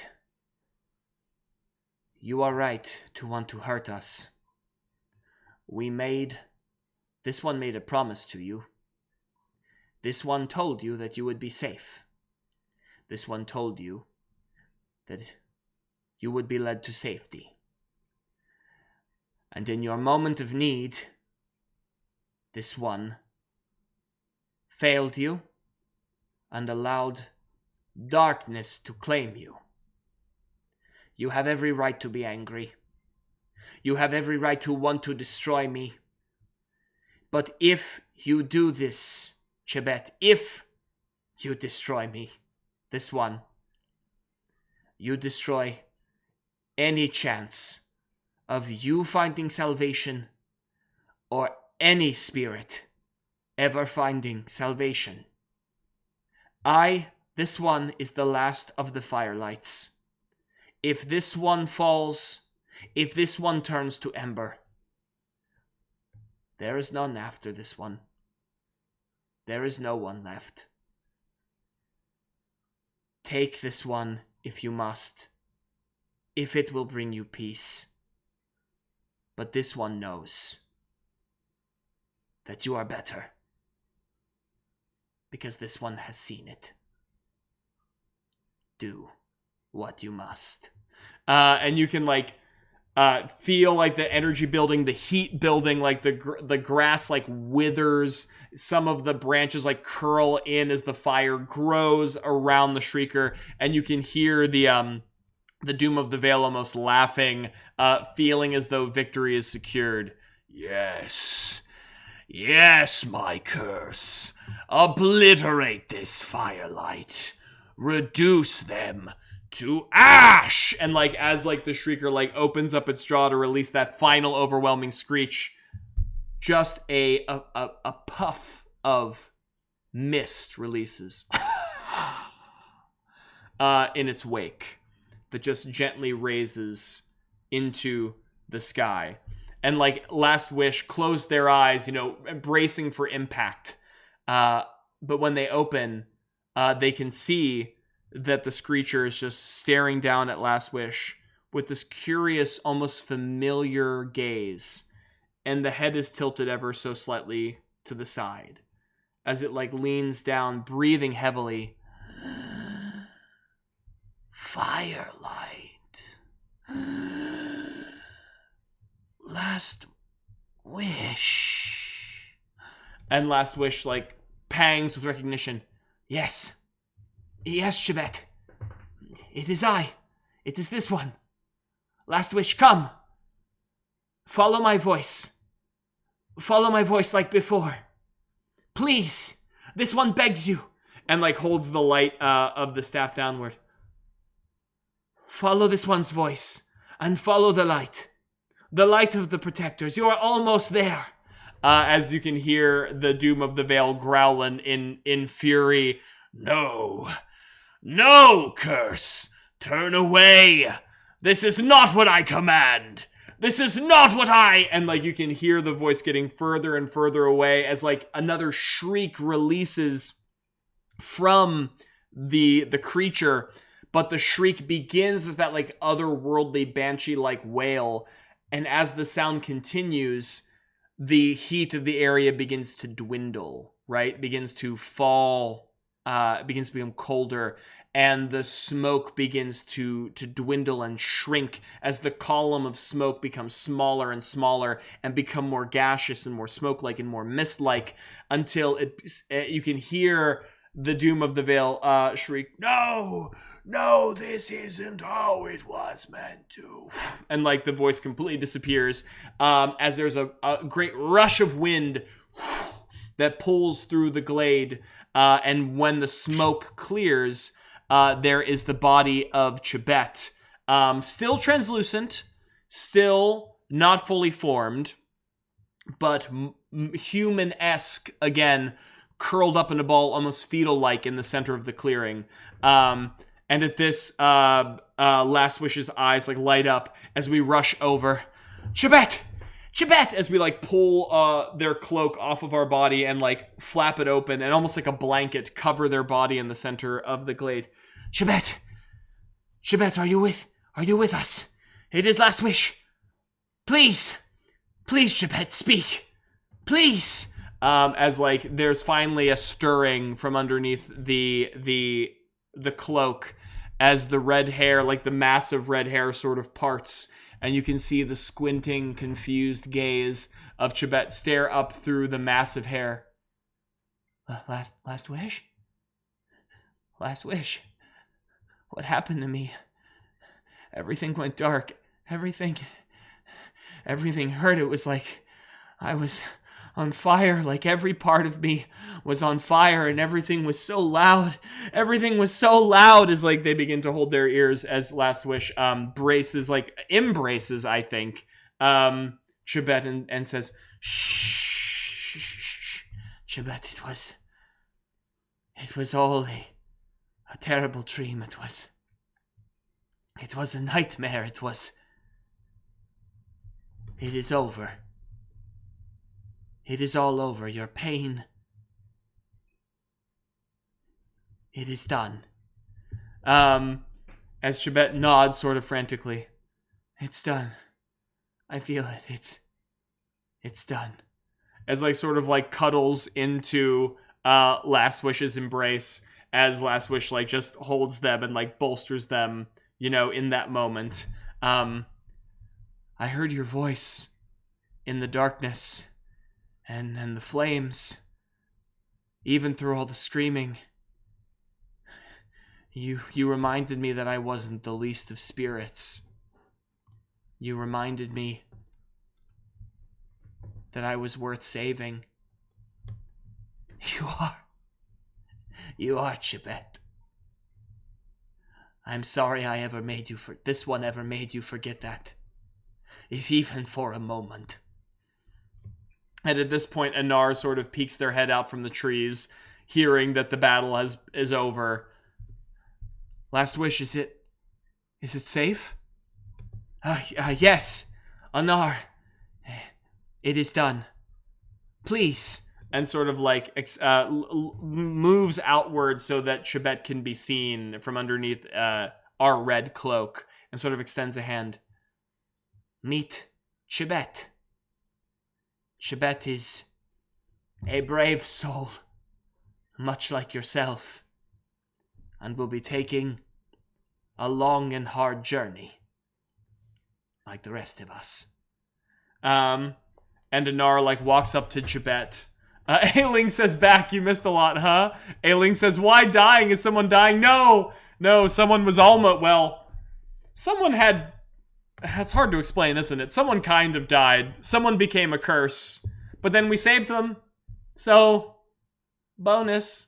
As Anar approaches Chibet, sort of tentatively, sort of nervously, which is so interesting. Two spirits that became curses are meeting each other as their spirit selves again, which is very interesting. As Anar like reaches down with a hand and says, Chibet, it's a pleasure to meet you. I'm hoping we can help you find the other side. As Chibet sort of nods frantically. Yes, you too. Yes, you too. And they clasp hands, and they like sort of hold each other firmly as oh, I see, chat. A handsome creature. And Loki says, obviously. And Ailing, oh, I know what you are. Listen, Monster Hunters Club or Monster Lovers Club, unite. Can you really be considered a furry if you're pining over a column of screeching fire and smoke? You know, it's not really it doesn't really have fur, per se. As Last Wish watches the two embrace and feels a newfound a sense of now chat's going wild, says it's a subset of furry.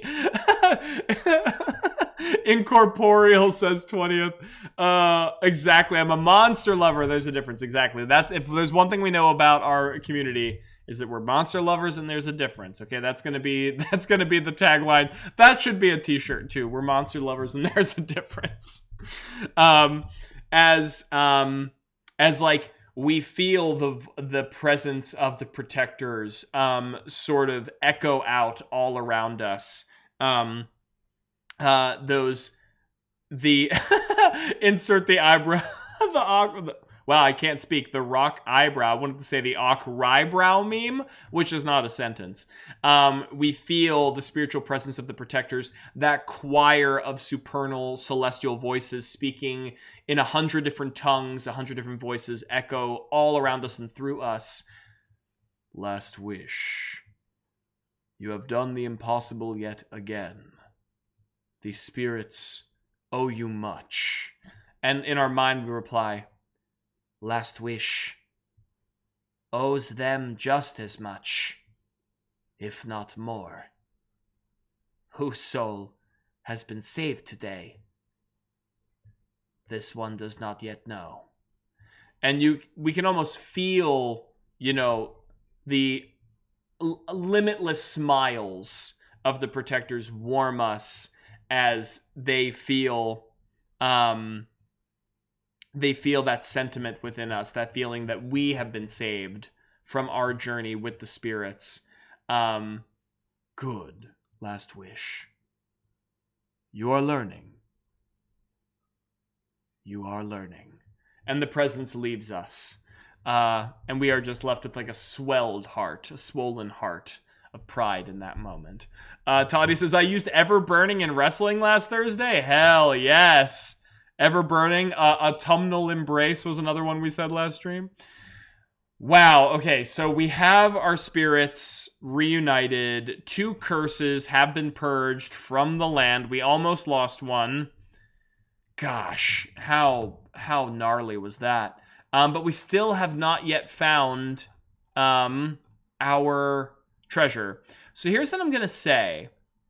I feel as though, and this could be me. Okay, I'm going to get an answer from the Oracle, because what I feel like is, if we do the search for treasures again, there's a chance we get another curse, right? Which doesn't feel on fiction for me. But the Wayfarer said that we had to earn the gift, right? And I feel like that's a moment where we earned it. You know what I mean? I feel like we definitely earned it in that moment. So I think I want to get an answer from the Oracle, which is, Tawny says, texting the Oracle, you up? Hey, can you help me write this story, please, Oracle? So I think when you want a yes or no answer from the fiction, I think the answer, I don't even know if I want to ask the Oracle. I think we did earn it. I think that's a yes. I feel like it would be a disservice if we said no, but I do want to say, I want to ask the Oracle, because there's two possible results for treasures, which is 1 treasure or 2 treasure. So I am going to say, are we left a treasure by the Wayfarers? So let's see. I'm going to roll twice. Yes, we absolutely are. Yes, and. So I'm going to treat that as you get accurate information. Sorry, you get 2 treasures. So what happens there, I feel like, is in the aftermath of all of this fighting with the Screecher and the reuniting of the spirits, we begin to hear those whispers and those laughs above our heads, as they're sort of parroting what they heard the spirit say, sort of like, help you find rest, help you find your rest, find your way, all above our heads, as we look up, and there are just countless pairs of gold eyes staring back at us as the Wayfarers begin to manifest from puffs of leaves and wind above our heads. And they're all hanging at different angles. Some are hanging upside down. Some of their heads are twisted at 180-degree angles as they're staring at us from the different parts of the branches. Some are peeking out from little holes in the tree trunks, all sort of watching us very intently. And immediately, I think Last Wish sort of stands up and assumes a defensive posture in front of both of the spirits, because last time that the Wayfarers arrived, there was hijinks, and says, Wayfarers, hear this one. Last Wish, the last remaining Firelight. We mean you no harm, we mean you no ill, but this has gone on long enough. We have almost lost ourselves in your woods. We need to be released. We have purged this place of a curse. Please, have we not earned our place, our rite of passage? Tell us. We will do what you seek. And there's sort of a bunch of golden eyes sort of flit and look between each other, endlessly, as they sort of, you can sort of feel the smile across their wooden, mouthless faces, as you hear, passage, earn, passage, all around us.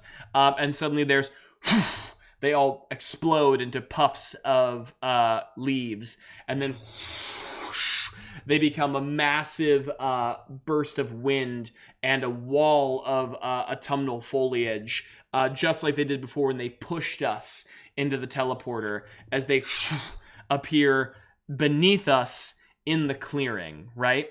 Sort of like in a full circle, surrounding the spirits and Last Wish. And they all sort of we sort of desperately look around, sort of confused, as some of the Wayfarers just sort of watch us sort of curiously, and other ones inspect the area of damage, the broken branches, the burned grass, the singed tree trunks, and I think some of them begin to scamper their way onto the branches and onto the tree trunks, and almost like little cicadas. You know how cicadas just sort of plink their way into the wood and just stick there?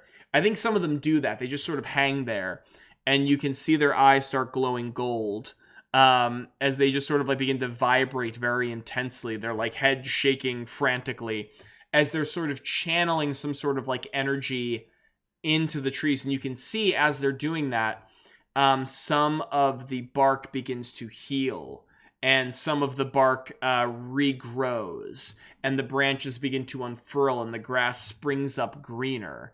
Hailing says, I don't like these things, roll to smash them. They are tricksy little imps. They have not been the kind of spirits that we, or not even spirits, they're like, I don't know, what are the class of being like Last Wish, you know? They are part of the spiritual world, but they're not spirits. I haven't figured out a name for them yet. They're definitely a class of different being, but they're not a spirit proper. But they are the least helpful one. Well, I don't know. The collectors are up there. The collectors were not very helpful either, but these are a very close second. And as the branches are healing and regrowing, you know, there's that idea in like metaphysical practices and like earth-based like religions and stuff that like you're not supposed to like take offerings from plants, or you're not supposed to break them off, or if you do, you're supposed to wait until they fall, or if you do cut them, you're supposed to offer something and say thanks, you know? So I think there's this idea where they're clung onto the side and they're vibrating and their energies are pouring into the trees, and the branches are growing and growing and growing and growing, and then you hear like snap, snap, and like 2 branches fall, and they fall right at Last Wish's feet. And we can see that the branches are of the birch wood, of the trees of the glades of freedom.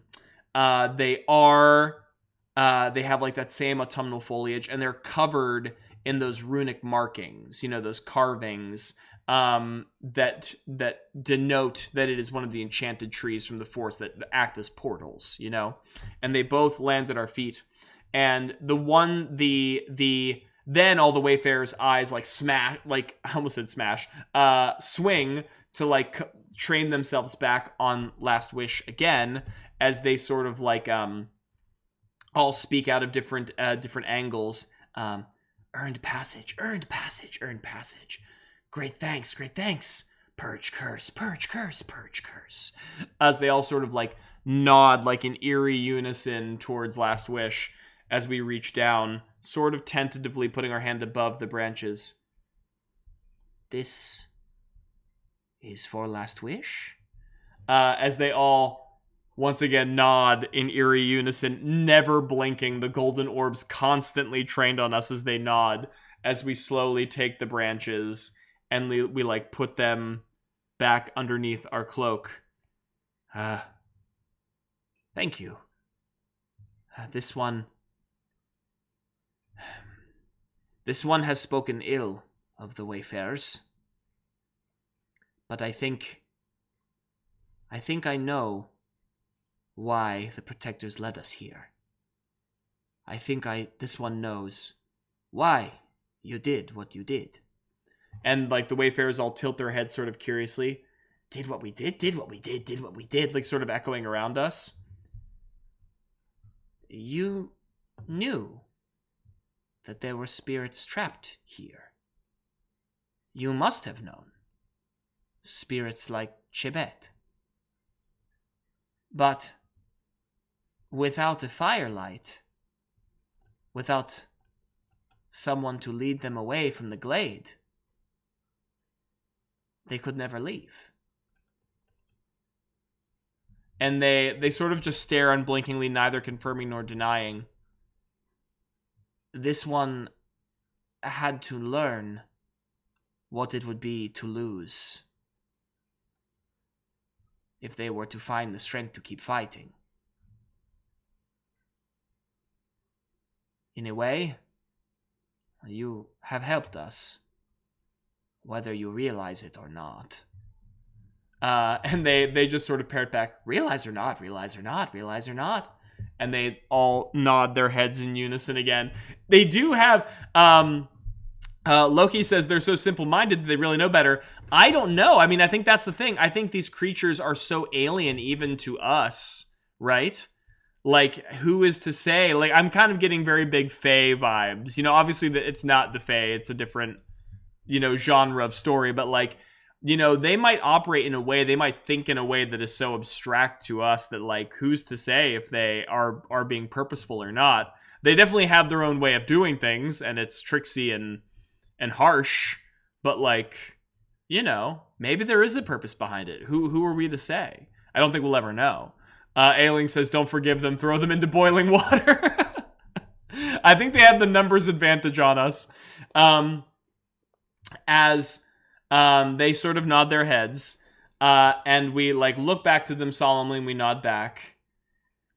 This one would like to take the spirits in their charge and set forth.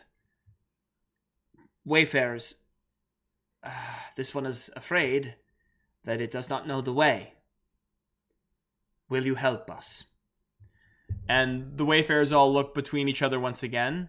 The way, the way, the way, the way.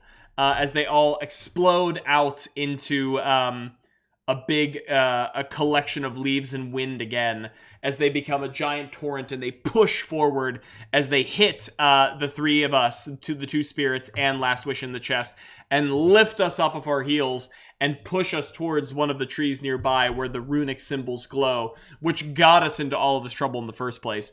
And there's a flash of ethereal light as our bodies hit the runes, and you can always hear us going like, wait, wait, wait, wait!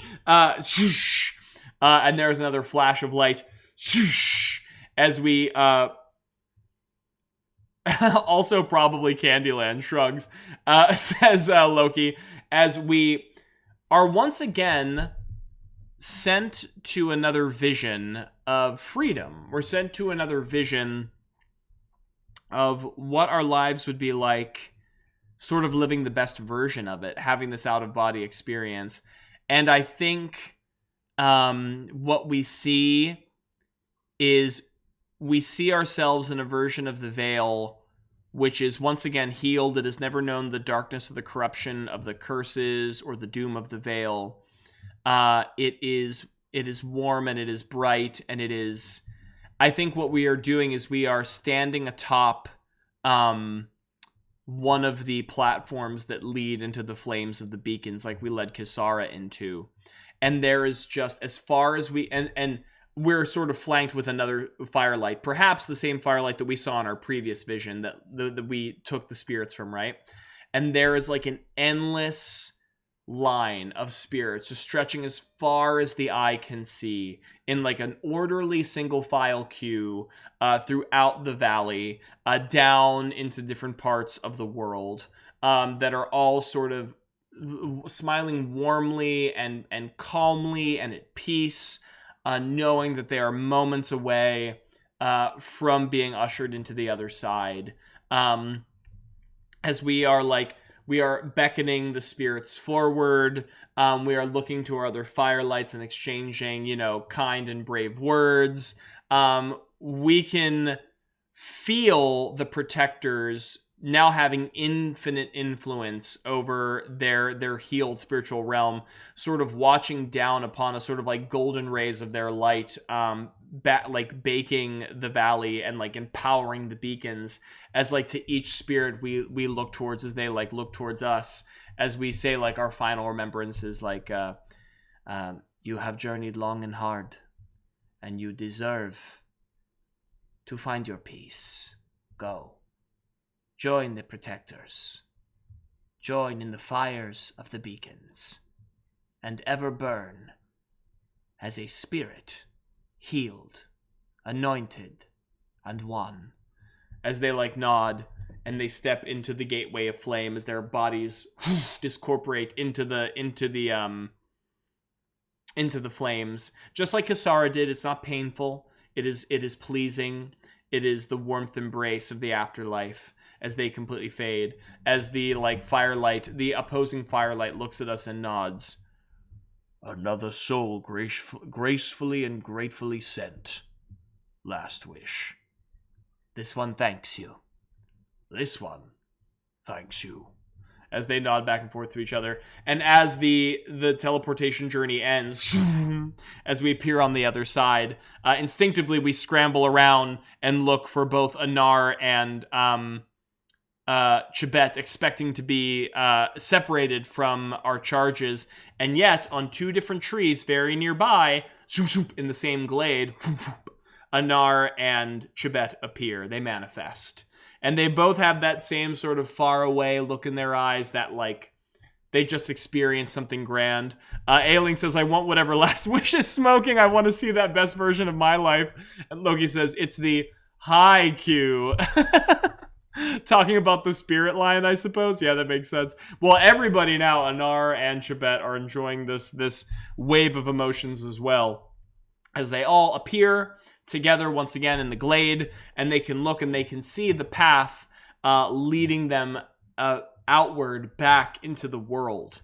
As we are now unimpeded, we turn around, we can see the golden eyes of the wayfarers watching us from the trees. And then with like another little cacophony of giggles and smirks, they explode into bits of wind and leaves as they rush back into the forest to find other spirits that are running and exploring the glade, back to their charge, back to their part of the realm which they watch over. And we are free to walk. And I think that is where we are going to end the journey for today. So we walk away with 2 new treasures. We find 2 branches of the runic birch trees from the Glade of Freedom. Oh, this was ash. So we have birchwood branches and birchwood ash. Yeah, I think that's the perfect place to end. Setting us up for our journey next session. So we got some fancy sticks. We do got fancy sticks. We got fancy sticks. We got a fancy rock. We got a pile of enchanted ash. We're pretty much just like the collectors were like, we weren't so much pleased with your rock. And Last Wish is gonna come back with like, well, I've also brought sticks. Like, if a rock did not tickle your fancy, well, brace yourself for sticks. Hopefully they buy it this time. Literally buy it this time. Ailing says sticks and stones may break our bones. You know what almost broke our bones? The infinite screeches, flaming screeches of a screecher. That's what almost did us in. We need scissors, says Loki. If only. That'll be the next treasure we find. But I think that's where we're going to end our session for tonight. Oh, wait, that's paper. Never mind. Ailing says he looks friendly. Yeah, friendly? This guy? The screecher? Looks friendly? If you say so. But thank you. I'm gonna go back to just chatting. Thank you so much for joining us for our stream tonight. I think it's our 6th episode, or I don't even know. We're like 5, 6, 7. I'm losing count. I should have it written down somewhere. I do on the stream, but not here right now. Thank you for another session of Last Wish's Journey for the Firelights. The skull wrapping apart was neat. Warping apart? Skull? I'm trying to remember. When it was a screecher yelling into the sky. Yeah. You know, gotta make it a little creepy, gotta make it a little weird. But thank you so much for joining another session of Firelights by Fari RPGs. I am so thankful for everyone who stuck around and was chatting and listening in and watching in. Your time and energy is so appreciated. Please, if you like this game, please check out it on itch.io. It's linked on the YouTube doobly-doo, as Matt Colville says, of the video. $6. Also, Firelights they have a jam running right now. So if you join their Discord, you can actually see other people who are making iterations of this system, but like adapting it to different genres of game, which is pretty cool. There's lots of different styles. So if you like Firelights, but you want to try the system in like a different context, I would definitely look into that. It's very cool. Also give Fari RPGs and RPD, the author of it, a like and follow across all platforms. Speaking of liking and following across all platforms, like and follow us on all platforms. Level 1 Adventuring. Please, the YouTube is where we're trying to grow right now. You can catch this episode there as well as all previous installments. And all of our other socials post our links when we're going live. and the Discord, where, as I mentioned before, there's going to be some community gaming going on soon, and it's where we post memes and laugh and have a good time.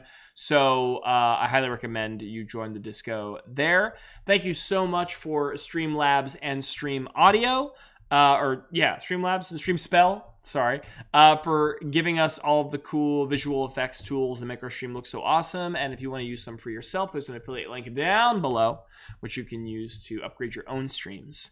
I am Wolfe Scott, your host, dungeon master, storyteller, and friend. Voice actor, hopefully RPG content maker, writer, person, as this continues on. And you can check me out on my socials and my website as well. But with that being said, sleep well, everyone. Be well, everyone. Be good, everyone. I can't wait to see you. Next week is going to be our next meeting. Monday. We'll see what we're doing when we get there. But I hope to see you all there, old friends and new. And until then, enjoy the rest of your night. I'm already missing you. We'll see you soon. Goodbye.